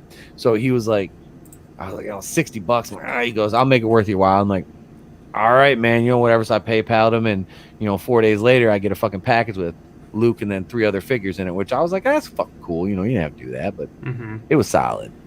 Yeah, I think the most I've spent on a single figure, at least in recent memory, is my Kenner Rancor, because I got him inside the box. Ooh. So that box is fucking cherry. Like it looks like it came from fresh off the shelf.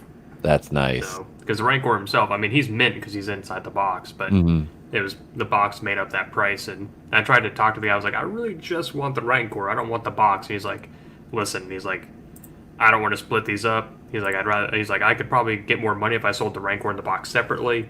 He's like, I'd rather just get it out. Like I don't want it anymore. Yeah. So, but yeah, I've kind of devolved. I know. A little bit.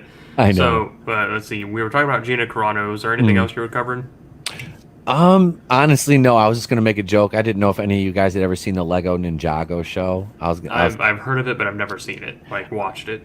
Oh, Trey started watching it today, and he's on like season 4 or yesterday, and he's on season 4 already. Well, the end of season 2, one of the characters, if anybody watches the show, there's a character named Zane. He's one of the ninjas, and he is a android, I guess you would call it. So I'm in Trey's room. I'm in his room recording, right, my video, and because the wife's in my office working, so the boy's watching Ninjago. He comes running back there. I can hear him. He's like, it sounds like he's crying. I'm like, what the hell, and he opens the door and he comes in. He gives me a dad. I'm like, what? He goes, he's like literally sobbing. I'm like, what's wrong? He goes, Zane's gonna die. I'm like, oh man. I was like, are you okay? He's so sad. So I came out and I watched it with him. I said, buddy, watch. I said, I bet you within an episode he'll come back. No, he's not gonna come back, Dad. Yep, they brought him back as AI within a couple episodes. He had a new body and everything, so he was all happy and shit. But I was like, man, they hit you right in the feels, dude. Your kid comes in crying. And I've watched about 2 full seasons of it so far, and it's actually, those Lego shows are hilarious, though. Like, we need to push a new toy. All right, kill off the android, put him in a new body. Yep, that was big. I was like, damn it. But no, man, those shows, like the Lego Star Wars, dude, those kill me. Like the Jurassic World one too, that's on Netflix. It's Lego Jurassic World and Dominus Escape or whatever. That's fucking hilarious. Oh my god, those are. It's basically just because the Vincent D'Onofrio character, but here we go, devolving into madness again. The Lego Batman movie is so damn funny. I've seen. I'm trying to think if I've seen. I think I've seen one of those. They made like 2 of those, didn't they? They made 2 Lego Batman? like Lego movies, and then they made the Lego Batman movie. Okay, I've seen the regular Lego movies. Didn't they make a Ninjago movie? Say, there's a few of them. That's the only reason why I know about it. When I was working at the Walmart, I had to fucking stock those movies. But that speaking of things that came out of nowhere, that fucking Lego movie just fucking blew up. Like, just came out of fucking left field, out of nowhere, and everyone loved it. Yep, I own that one. I own that one. I think because I've seen a couple Lego movies, like just from nieces and nephews watching them, but like they like bend like normal people, and I think the Lego movie, because they were limited to the Lego articulation, is what made it popular. Like, because it looked like real Legos. Yep. It's and you have a hell of a cast. I mean, you got Chris Pratt in there. I mean, it's a really Morgan Freeman, Liam Neeson. Yeah, dude. I would say Will Ferrell, but he's just an afterthought because he's the dad, and it's like whatever. Yeah. Was it President Business? President Business, yeah. That's I have. That's one of the ones that I think Tap sent me. Was President Business. Dude, the second one is dope. The second Lego movie. I don't think I've seen that one. It was really funny. Good. Yeah. The second one is funny as hell too, man. But that first one, like that was where it's at. But yeah, we just watched the second one not long ago, and I thought it was funny as hell. I just wish I saw it earlier. Like that was awesome. So Cody, what do you got for us tonight? So, I don't know if I want to pull the article up. Yeah, we can pull the article up. Basically, the Pentagon came out recently talking about aliens existing. Now, I kind of wanted to get your guys' take on that. No comment. No comment. I'm not allowed to comment. Now, do you Anything that pertains to the government, I'm not allowed to comment. No comment. Well, how do you feel about like maybe they do exist, maybe it's real? How do I feel about aliens existing? I can talk about that. Yeah, that's what I was talking about. Yeah. Gotcha. Okay. There we go.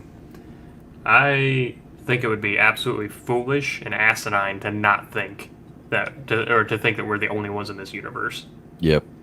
Like, due to infinite possibilities, because the universe is endless, ever expanding. There are huge chunks of the universe that we've never even seen. Like, I mean, they say that we have a picture of the, quote, edge of the universe, but that's like saying I have a picture of Mount Everest from here. You know what I mean? I can't see it. Just like, we can see, Pluto through pictures, but we've never seen the surface of Pluto. Things like that. So I think it's completely asinine to think that we're the only ones. Now, the funny thing, or the thing that I find more impressive, like, because, there's been alien sightings for, as long as people have been here, more or less.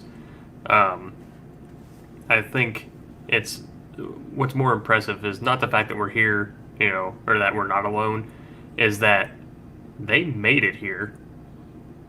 Like, because where did they come from? Second, how did they make it here? Like, how many generations had to, die to make it here, kind of deal.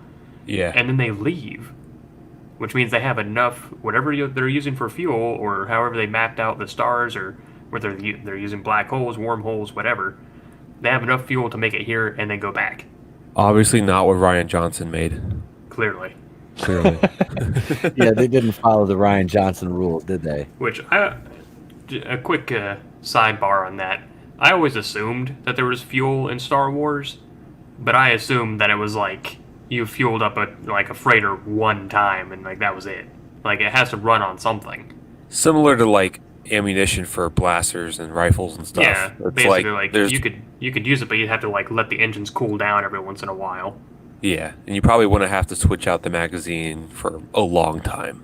Right. You get the like Republic Commando game where you have like the number of blaster bolts in your thing, and then it just kind of just punches out real quick, and you put another one in.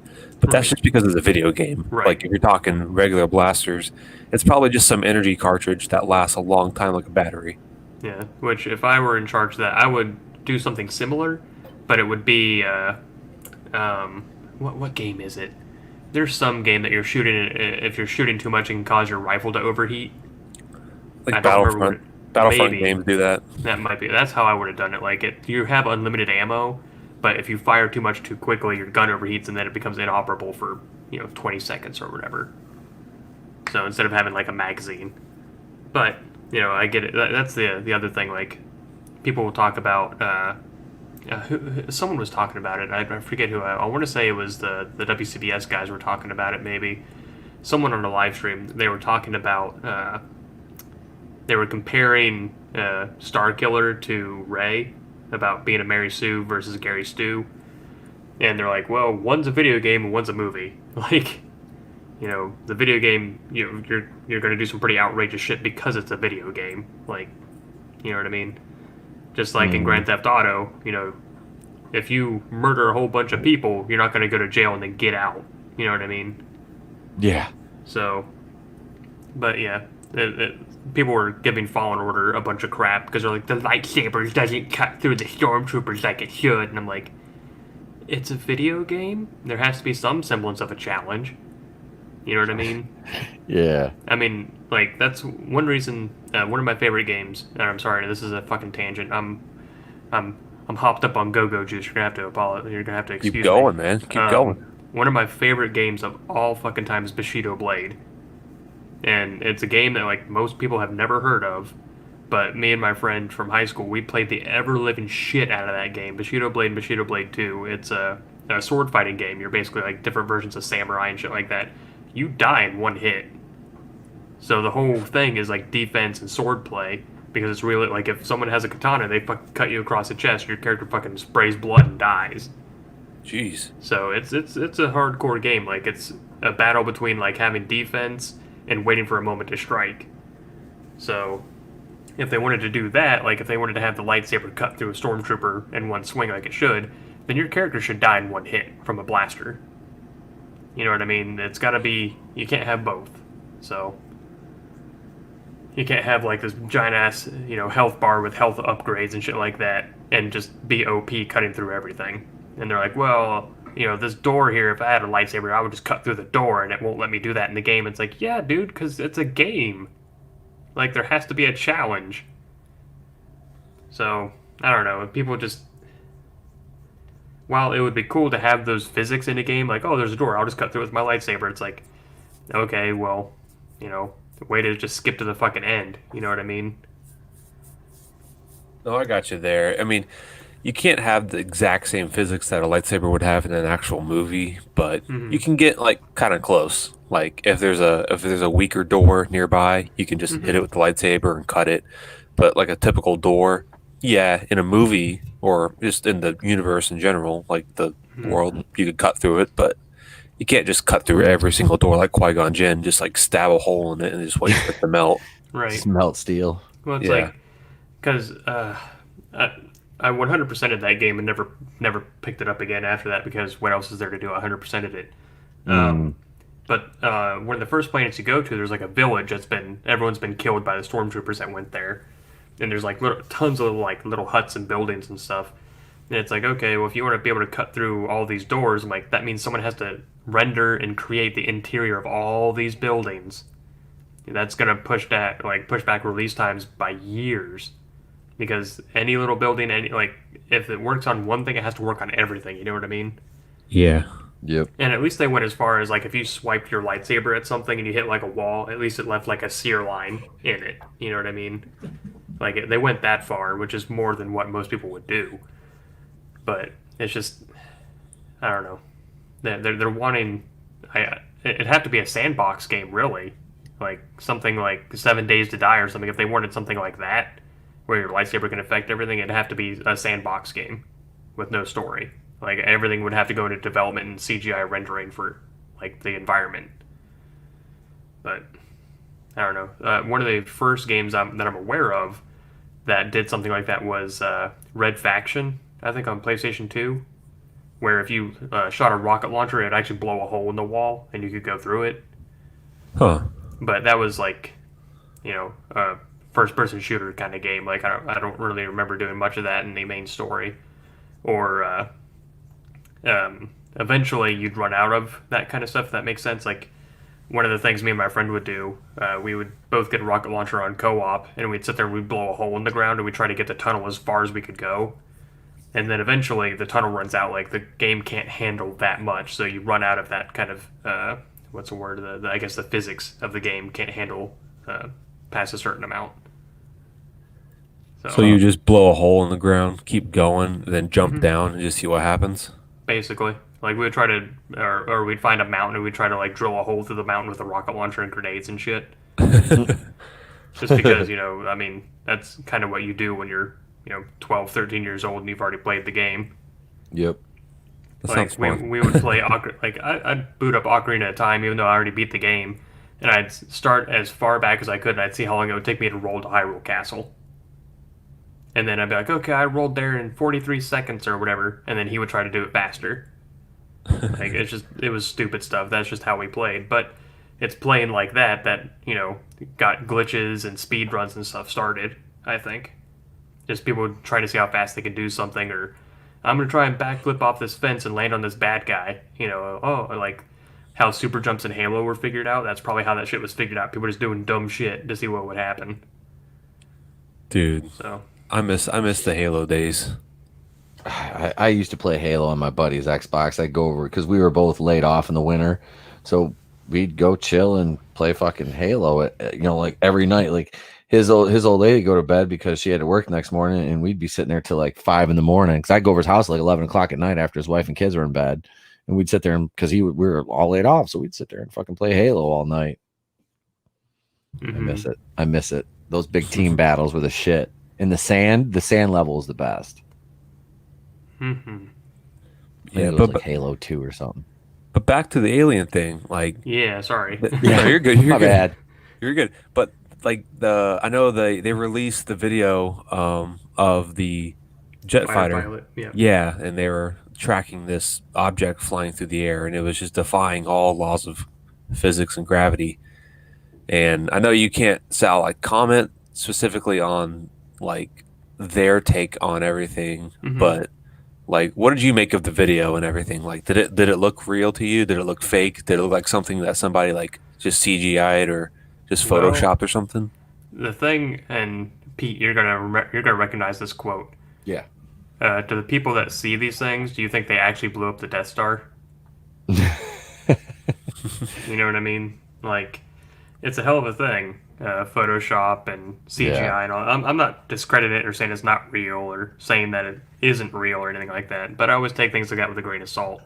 One of my favorite pictures I've seen on the internet is where is it? The occurrence of miracles over time, and it's like miracles were going up, up, up, and it says like invention of the camera, and they just fucking plummet down to zero, and it stays at zero. It says the invention of Photoshop, and they spike way up. So There's a it's that kind of correlation. thing. There's a correlation. Yeah. So, and I'm not saying it's not real or anything, because it very well could be. And if it is, like, I mean, people have been saying for years that, you know, we've been visited, this, that, and the other. And there's I think it's actually one of the episodes of Unsolved Mysteries, the reboot on Netflix, which I highly really good. recommend. It was- There's I a whole remember that. episode about alien abductions and shit. Yep.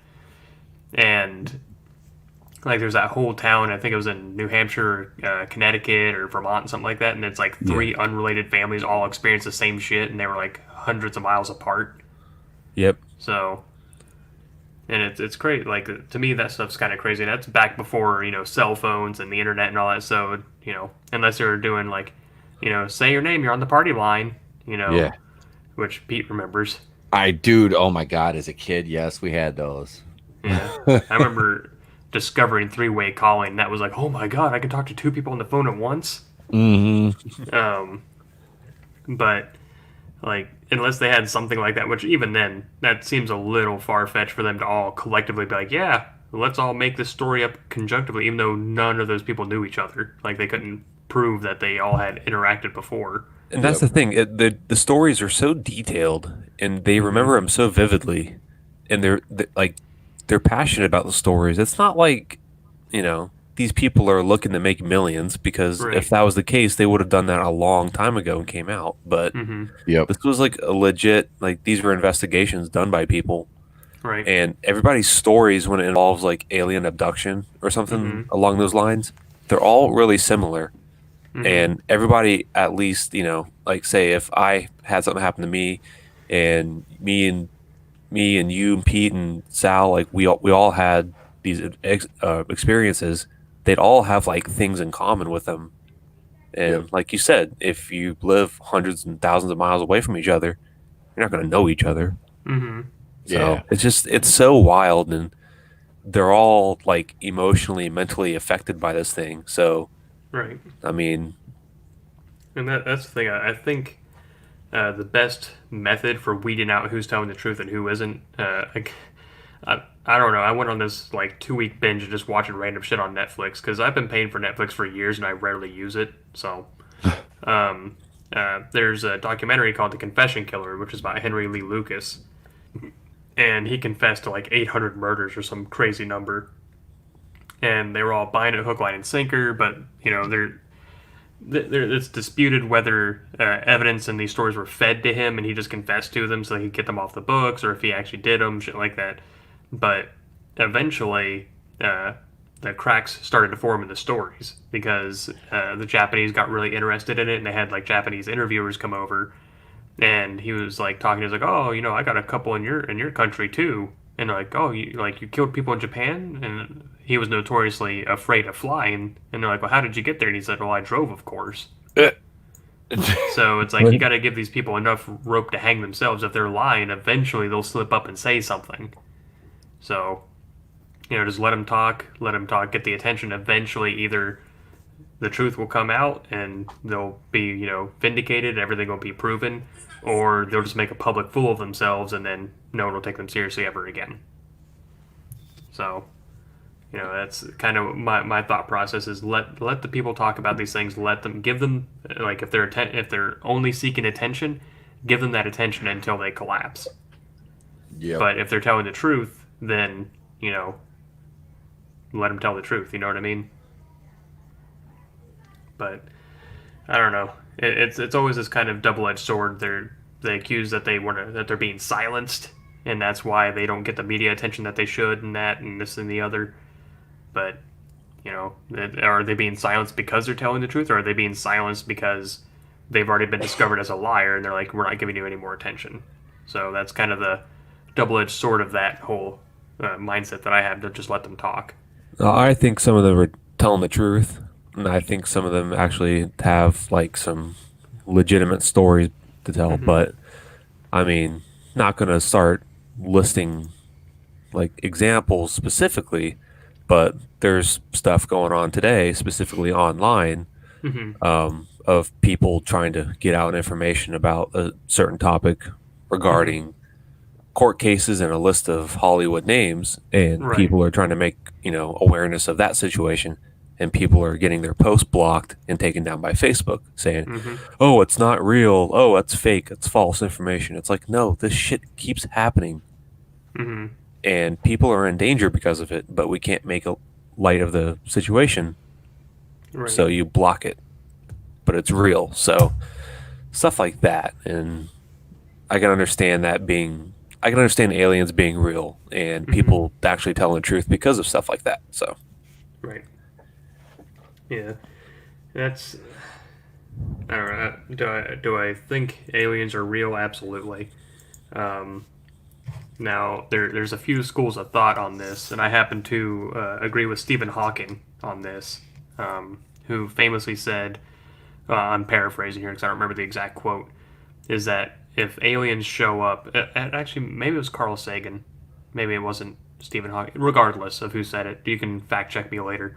One of them famously said that if aliens are real and they do come to, Earth, it's not going to be, E.T., it's not going to be, invasions of the third kind or anything like that. It's going to be like the conquistadors coming to America. Yeah. Like, it's not going to end well for the human race, because you have to think back to what I was saying about how they got here, the travel, methods of travel, their technology. We have nothing to offer them.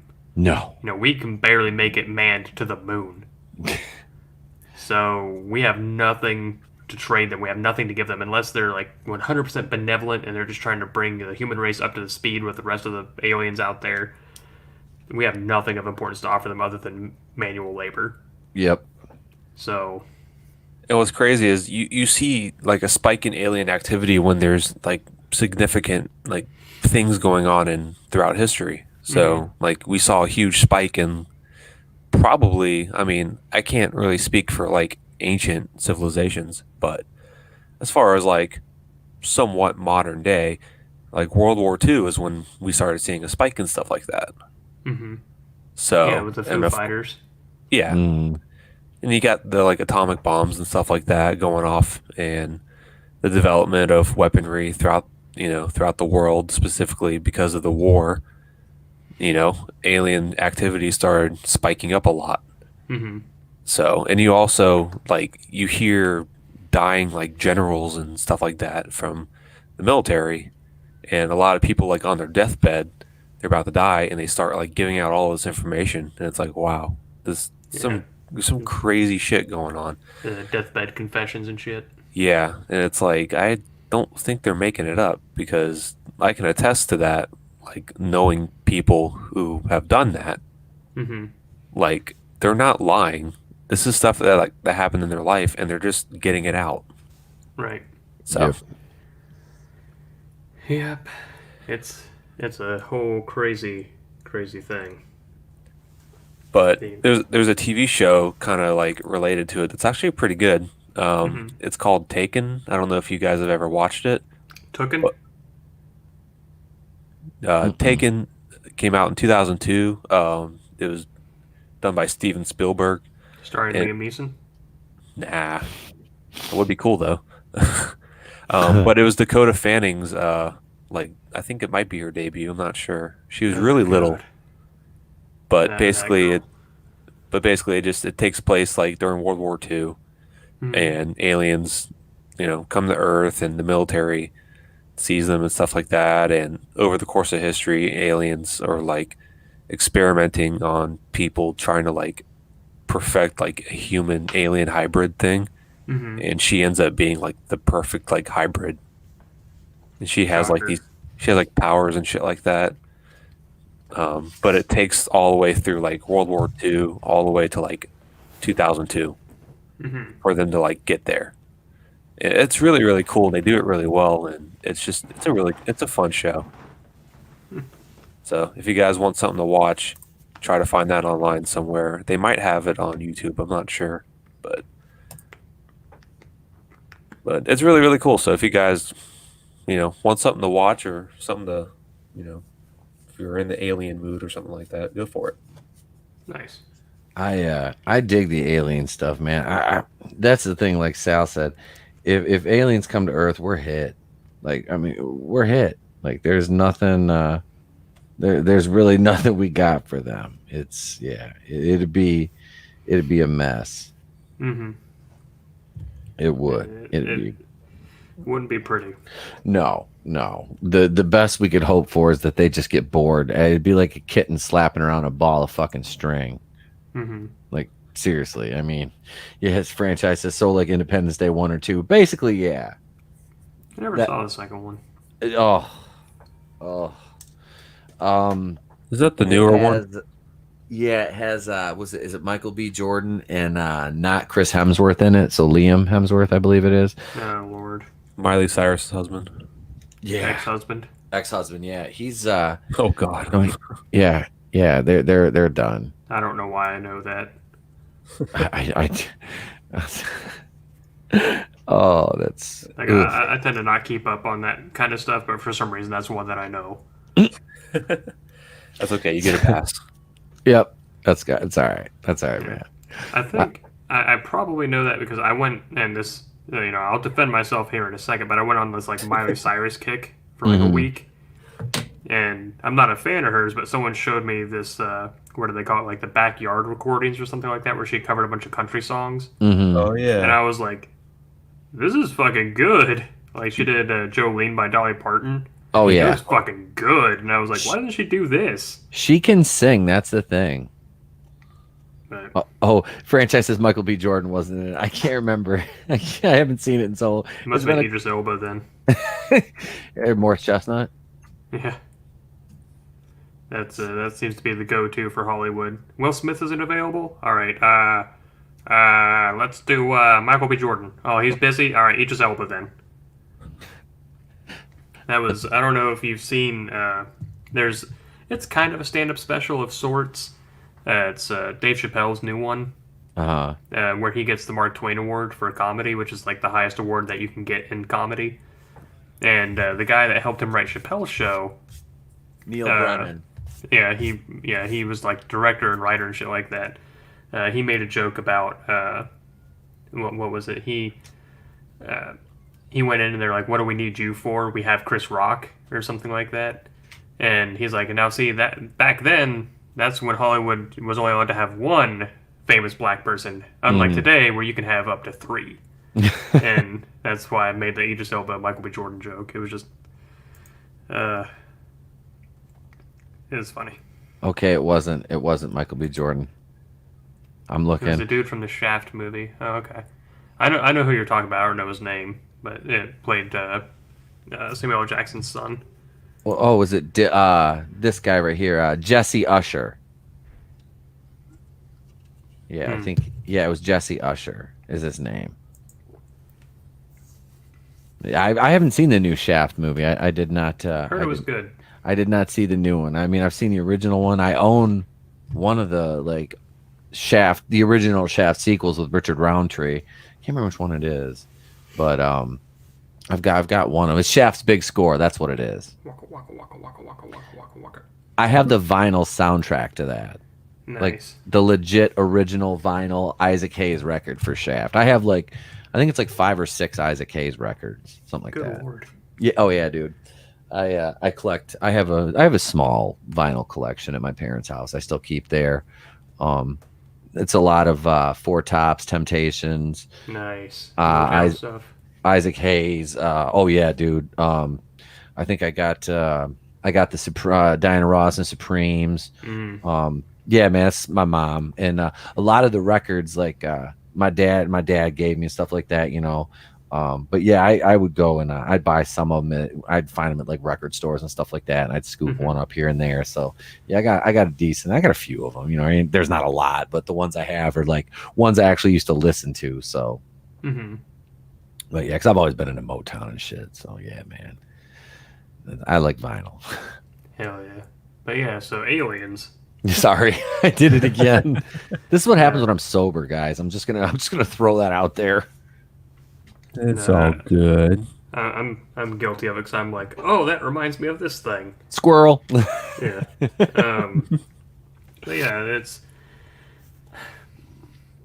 I would be more interested like for aliens, not necessarily the technology, because I'd imagine that it's beyond our capability of understanding. But I'd be more interested in like survival on their planet. Why leave your planet and come all the way to ours? Like if you have the technology to do that, you clearly don't need us.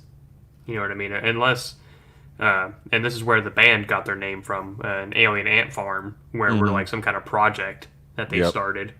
Now, this is a story idea that I had, and I'm pretty much. It came from a dream that I had in high school, and I was writing this story and I never finished it. But it was like the origin of man or something like that, and I had it basically set up to where Earth was a penal colony for like an alien race. And they would just send like they had this like utopian society where people weren't violent, they didn't steal, there was no crime, things like that. But there'd always be like not a mutation necessarily, but like just kind of a, I guess, defective birth or whatever, and that person would kill somebody or they would commit a crime or something, so they'd fucking, you know, dump them off here on Earth with no technology and nothing like that. And we didn't have a language because we spoke, you know, telepathically or something with no real language, just kind of put our thoughts into other people's heads, and that's how we communicated, which is why the cavemen didn't have like a written language. They had to like draw pictures and shit.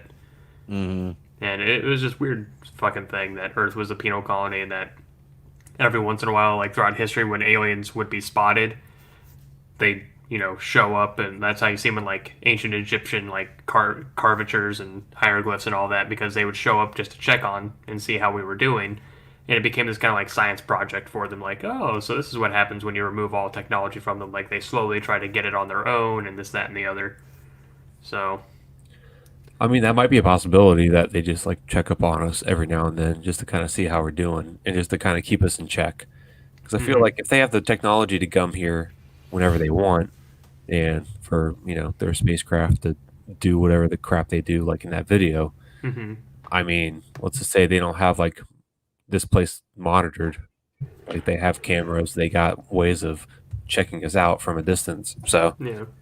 I mean, that's like how I explained Atlantis, was that Atlantis was never an island, it was a ship that was just floating in the water, and that when it took off, it created this tidal wave, and then it was gone, and people didn't have like a way to describe, like, it's kind of like how we have words, but we can't describe everything.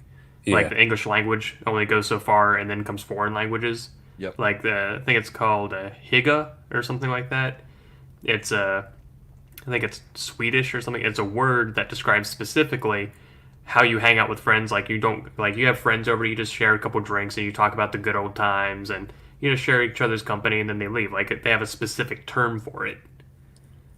So, and that's kind of how I feel about, you know, throughout history when people try to describe things. Like if you look at like, and I'm not religious at all, so I'm not going to go down this rabbit hole.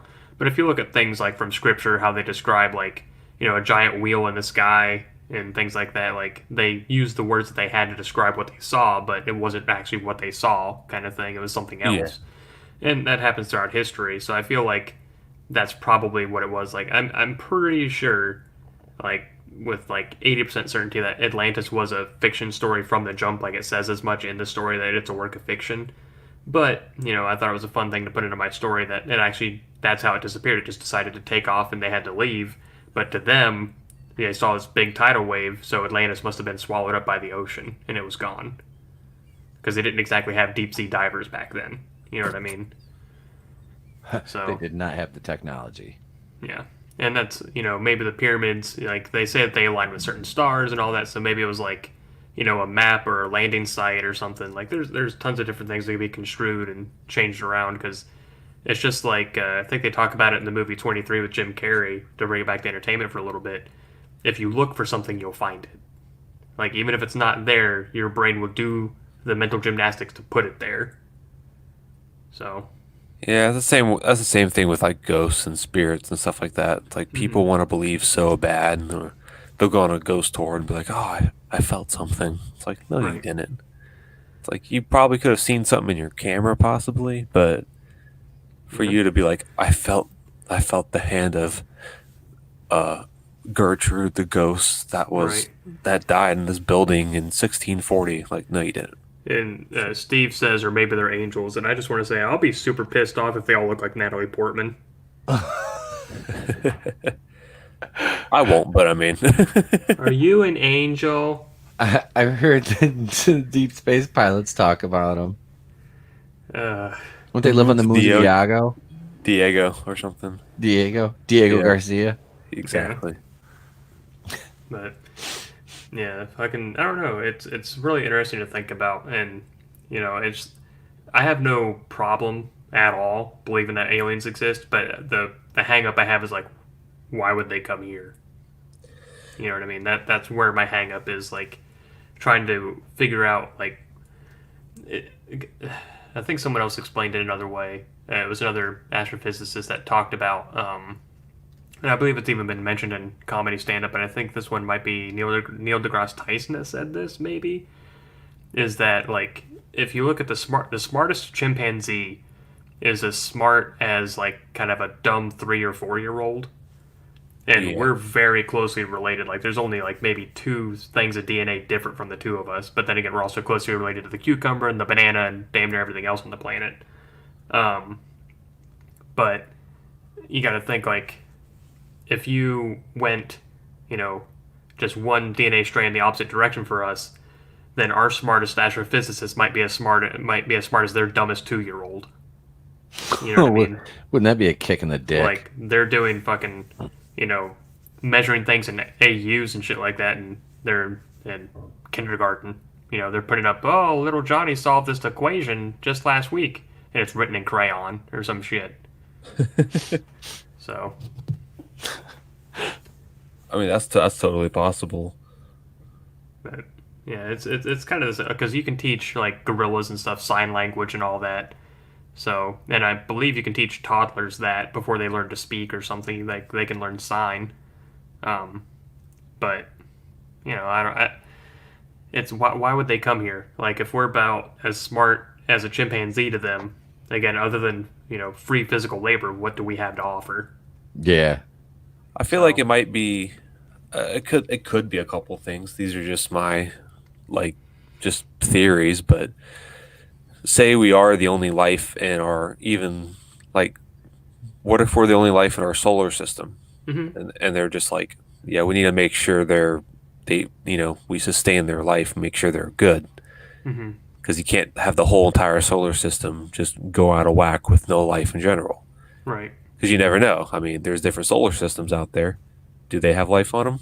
No, we don't fucking know. So could be another thing is like kind of like how a lot of movies and stuff portray. It's like, yeah, we're experimenting on them. We're trying to make sure they're like, maybe they're worthy of staying alive. Maybe they're just curious and they're just like us. Like we want to How we go to a zoo.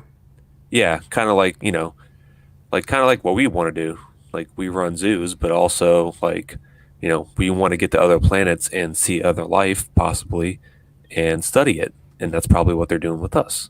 And, Also, maybe they're just looking after us, just like maybe it's an ethical thing for them. Like it's life in the universe. Let's take care of it.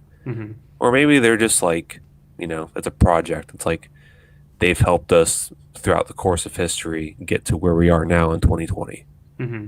Maybe they're the reason why we've came so far. Maybe it's a science project. Yeah. Or like Steve says, maybe looking for the Power Stones, or maybe looking for the Dark Star balls or something, which is a Dragon Ball GT reference for those playing along at home. Is there any mother boxes available? Yeah, there's plenty of mystery boxes.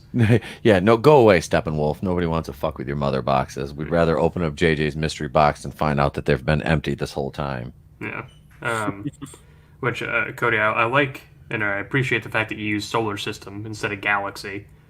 Because a lot of people will say, oh, a lot of people forget that our solar system is only, it used to be 9 planets. Now it's 8.5. I guess Pluto kind of counts. I now. count it still. Are we going to have this Rick and Morty argument about Pluto not being a freaking planet? It's a planet. Pluto's not a freaking planet, bitch. Pluto is we have moons. Like, there are moons that circle around. I almost said Titan, circle around Saturn and Jupiter that are bigger than Pluto. And some of which Titan, namely amongst them, may or may not hold life because it has an atmosphere. Yeah. It's so cloudy that we can't see the surface of it. But it's a lot of people say, like, they forget that our solar system is only 8 or 9 planets, but our galaxy is massive. Yeah. There's Yeah. like thousands of planets. Yeah, we are such a small piece in the galaxy that it's like, you got to think of how many other solar systems like ours there might be out there. Mm-hmm. I mean, So- there's hundreds of solar systems, hundreds of solar systems even within our own galaxy. So they've found other planets that are, quote, Earth-like within our own galaxy. So it's, you got to think, and that's just one solar system. Like Andromeda, I think, is the closest other one.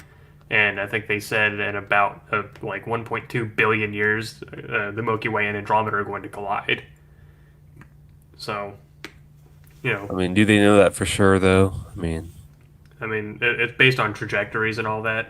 So Yeah. unless an outside force acts upon it, like a black hole or something occurs, or a few suns happen to supernova or something, I think they're on a collision course, based on trajectories. But there's a lot to unpack and a lot to think about, like, just within our own galaxy, let alone the thousands of other galaxies that are probably hundreds of thousands of galaxies throughout the universe. it's just stuff that we can't comprehend as humans. We just have no fucking clue. Right, but And we're going to keep fighting on Twitter because someone won't use a hashtag. Yeah, won't use the person's correct pronouns, but can't fucking please anyone. Mm-hmm. Maybe they're the aliens. You never know. Could be. That's. I love that meme, and it's used all over the place for different things. But it'll be like a screenshot, like, this is why aliens won't talk to us. Yeah. So, and it's true. Like, one of my favorite ones is like, I bet aliens drive by Earth and they lock their doors and roll up their windows.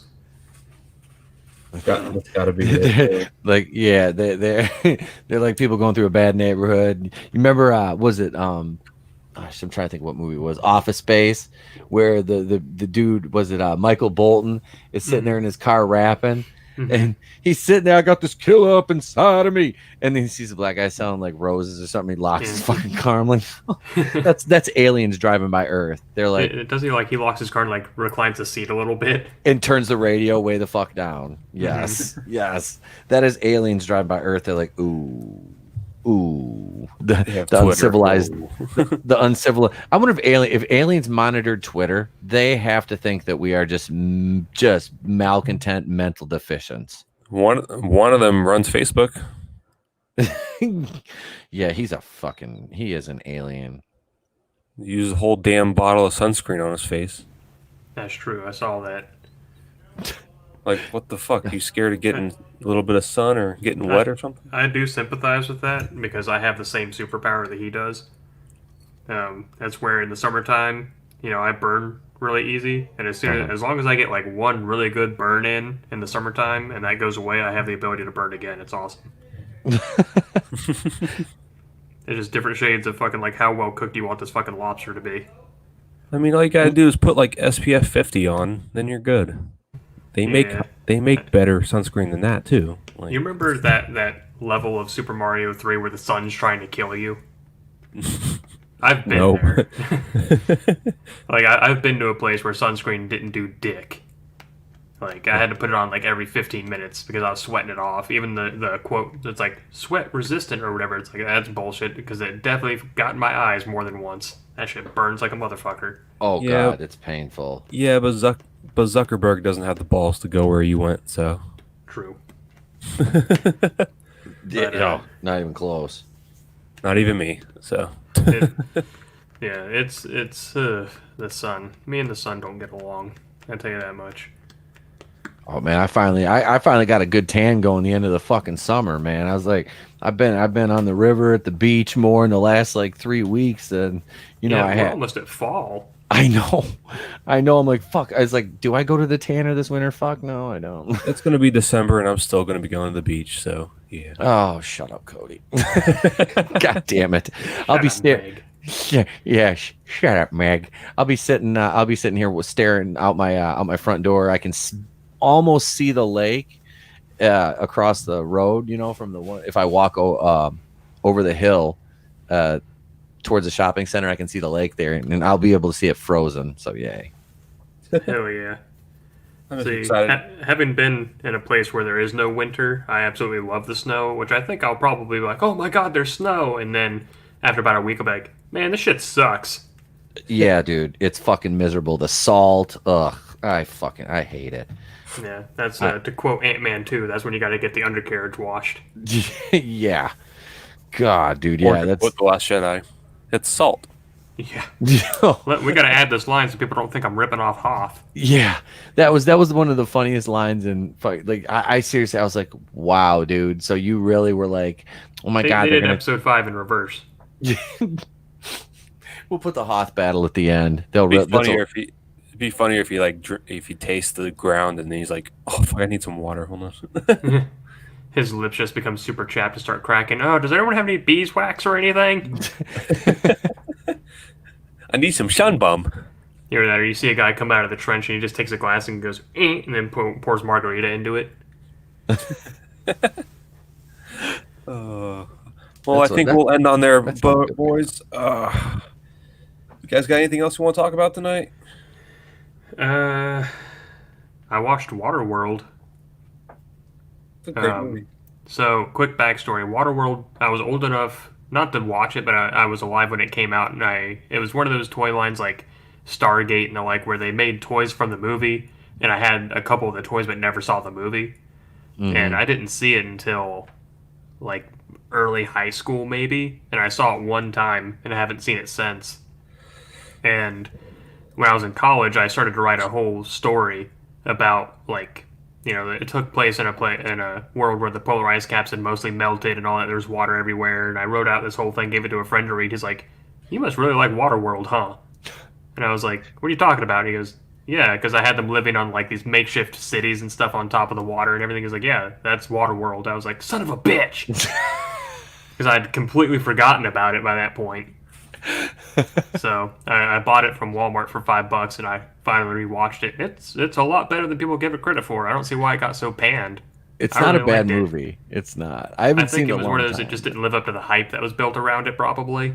And Or looking the at some of the budget. special effects, I'm like, Star Wars has better special effects than some of this shit. Yeah, That was 'cause like what- it was like early CGI scenes for some of it, and it was bad.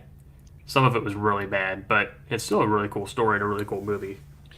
it was wasn't it at its time the highest budget movie or Mhm. something? It was a huge flop too.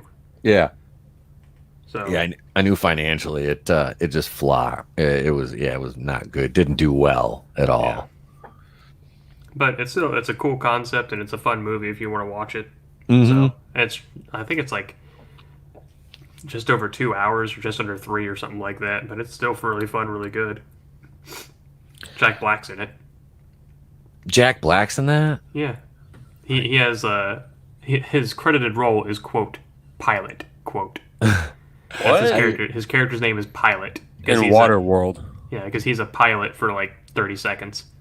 Jack Black in Waterworld? I remember. Have you ever seen The Postman with Kevin Costner? Oh yeah, that's a great fucking movie. I remember what's his name, O-Dog from Menace to Society was in that. Lorenz Tate. Mm-hmm. That's I remember. 'Cause I haven't seen The Postman or Waterworld, and probably. Well, The Postman came out like the year after Waterworld or something like that. I don't know. It was around there. I don't think it was much after it, but I remember I saw that and I was like I said, I haven't seen Waterworld probably since I saw it in the theater and maybe rented it once afterwards. I haven't. It's probably been 20 years because that came out like 95 or something. Something like that, yeah. Around there, yeah. But I haven't seen it. It's been forever. I saw it for the first time like two or 3 years ago. Okay. About that, and I was like, "Oh shit! How have I never seen this?" Yeah, but it was one of those movies that, along with it was like early high school. I don't know if you guys have them where you live. Gabriel Brothers. It's a type of store that's like, think of Big Lots, but Big Lots gives them all the shit that they can't sell. Like it's like the Fourth Chance store. Oh no. They were still selling like VHS tapes in cellophane wrap in like 2008. Like there's clearance stickers from the first store on it. Mm-hmm. Okay. But you know, that's where I'd get clothes and things like that. So it's like Goodwill with a corporate structure. Like it's Goodwill that gets like corporate items that aren't like hand-me-downs or like turn-ins and shit like that. But That's cool. so I bought a bunch of VHS tapes there, early high school. Like I'm talking probably freshman year, sophomore year, and I got basically movies I'd always wanted to see but had never seen. Like that's when I saw Terminator, the first one, the first Alien, Stargate, Waterworld, movies like that. That you know I'd grown up with Aliens and Terminator 2, but I'd never seen the first ones. So. Stargate, I don't remember. I don't think I've ever seen the movie. Yeah, Stargate is the one with James Spader. Back when he was like skinny and didn't have that deep raspy voice. Okay. And it's basically they go to or they don't go to ancient Egypt. They go to Egypt and they find out that the aliens and people from different planets are using Stargates to travel across the world or across. Great movie. Yeah, it's really fucking good. That spawned I think 2 TV shows. Yeah, because that's Stargate SG-1 and Stargate Atlantis. I think was the other one. And Stargate Atlantis, I think, was the one with Jason Momoa. Oh, he was in that? I did not know that. Yeah, that is the one. He was, he Which was makes in one or sense the when other you're of them. rocking it, so. So if you look at him, he still looks like Jason Momoa, but he's not nearly as he's still muscly, but he's not nearly as like cut and jacked as he is now. Yeah. But Jason Momoa. I'm fucking stupid. I was gonna be no, it's the guy that plays Khal Drogo from Game of Thrones, but it's the same dude. I had a fucking boomer moment. The muscly guy, you boomer. It's the muscle guy. You know, the one that breathes underwater. Namor? I could not stand Aquaman. I did not like that movie. Really? I fucking love that movie, dude. I thought it was a lot of fun. It was now granted it was like Black Panther underwater, Yeah, but it didn't fall apart in the third act like Black Panther did. true. I the thing I loved the most, and it sounds so dumb, but these are the things I like about movies where all the different like evolutions that occurred with the people that live underwater, like all the different tribes, like the brine and all them. I thought that was super cool. It was. But I liked Willem also Dafoe. John Rhys Davies being the fucking leader of the brine. Willem Dafoe riding a fucking shark. Mm-hmm. Look at Goblin underwater. Hell yeah. But shit. despite her faults, I thought Amber Heard was really great in that movie. She was. Like No the whole floaters. wine scene, I was like, that was fucking clever. Yep. But I hope She they didn't leave recast any. her. She didn't leave any floaters on set. No. You have to spell it out. You have to spell it out, lady. Lady. There's shit in the pool. Okay, I come to clean the shit up. There's shit in the fucking pool. Hell yeah. Little Beverly Hills Cop. Oh man, but no. I wish we got more Black Manta in He'll be back. Aquaman. Well, he got killed, didn't he? Mm-mm. I thought he died. I can't remember. did. It's been a minute since I thought he died, but No, I think there's a post-credit scene with him in it. is there? Like, I'm gonna have to watch it again now. I haven't seen that movie. Yeah.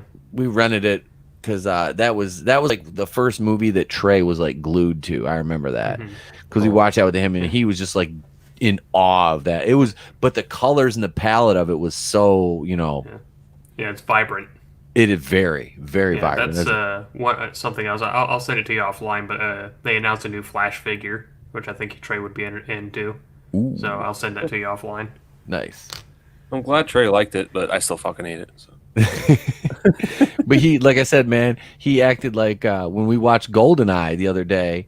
I told you guys we watched that. When we watched GoldenEye, man, he was acting like that was a fucking Marvel, like a DC superhero movie, jumping off the couch, going, "Oh!" But like I said, we sit there and we play the game. So we were watching the movie, and you know how they start out. He drops down out of the ceiling in the stall, and Trey was like, "Oh, we get to different parts of the movie." He's, "Dad, what level is this?" I'm like, "My man, you know, it is. It's fun, man. It's cool seeing that kind of stuff." But yeah, I loved Aquaman. It's a bitch. We're gonna have to wait till like 2023, I think, for Aquaman 2, and that bitch came out in late 2018. Yep. Wasn't it? Yeah, it was December 2018 that came. It seems like it came out forever ago. You know, but think about it, that's like Guardians of the Galaxy. We're not going to get Guardians of the Galaxy 3 for another fucking 3 years. Yeah, which last I heard, I can't confirm this, but I don't know if people were going off old news or new news, but I heard that James Gunn got fired again.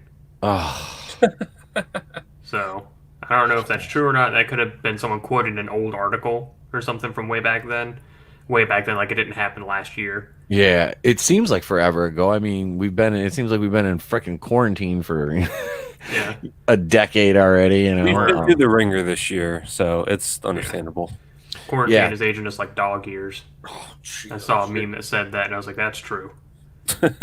fuck yeah, you're telling me, man. This shit is brutal. I'm like, because our shit's getting ready to shut down, and she's getting ready to shut down the whole fucking state again.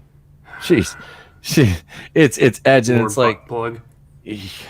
Governor You Five, guys Governor fucking Five Head. It's like, move to Florida, man. I just want to move to the moon. I think, dude. I'm just gonna go live with I'm just gonna go live with the fucking ghosts of Mars. Hell Get a yeah. moon tan. Yeah, I'll get that moon tan going on. I mean, shit. I've been watching on Mickey Mouse Clubhouse when they go up to the moon because Pluto's ball bounced all the way up to the fucking moon. You know. First of all, I'm like, this goddamn bouncy ball, where the fuck did you get this thing? Second of all, I'm like, how the fuck did it bounce all the way through the atmosphere like that? So That's what we should do. We should just do like roasts or commentary on like Mickey Mouse shows. They jump in the fucking Mickey rocket and they go all the way up to the fucking moon to get Pluto's ball back. And everybody up there looks exactly like Mickey and Minnie and Donald, except they have little antennas and they're called Martian. I say we do that. I say we drink a bunch of monsters like Sal's drinking, and we just watch those. I'll have an ulcer from all that like coffee I drink. If I don't already. Oh God, yeah, dude. But seriously though, man, like all I want to do is be able to go to the store and not get into a fight about a goddamn mask in a parking lot. That's all I want. Oh my God. Please just let me go buy my goddamn romaine lettuce and my cucumbers and my fucking tomatoes. Leave me alone. Leave me the fuck alone. Well, you heard it here, ladies and gentlemen.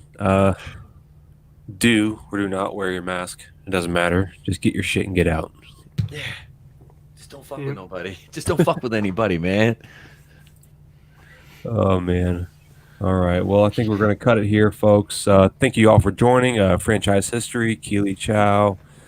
Admirable Tiberius. Admiral Tiberius. So, gentlemen, thanks for coming on the show tonight. It's been good. And always.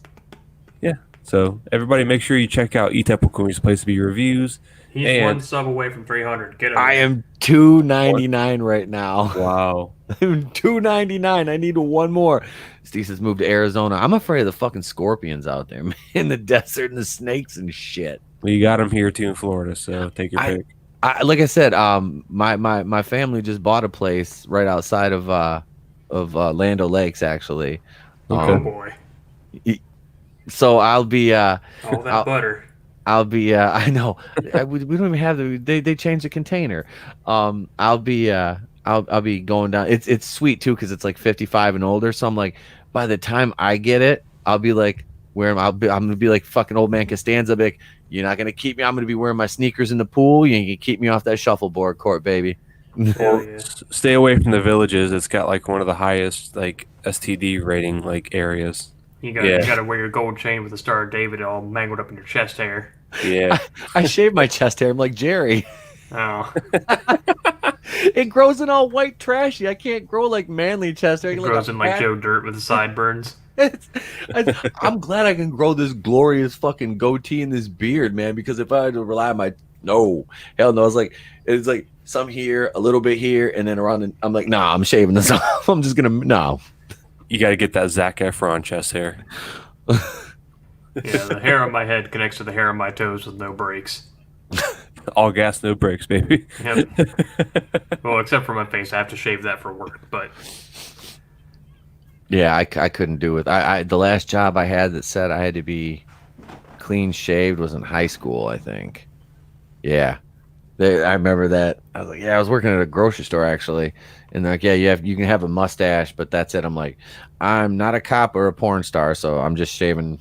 I'll just shave it all off. But yeah, yeah. Even when I was working doing finance and shit, I always had like a big ass beard. Like I'd go down to corporate and. I'm like, I'm not shaving this off just for a 3-day stint at corporate. I'm like, nope, I'm not doing that. I can't. which I'll leave everyone with this. Do you think on that island that they had like fake mustaches people could put on if they didn't have one already? Ooh. I'm not sure. I would imagine so. I mean, They came in two styles: patchy and pencil thin. oh. Anyway, good night, everybody. Later, y'all. Excuse me, everyone, if I can have your attention, please. Shampoo is better. I want to go fast. Pimento loaf. Still hot off the griddle. So much sugar. Let's get back to the reason that we're really here. Without much further ado,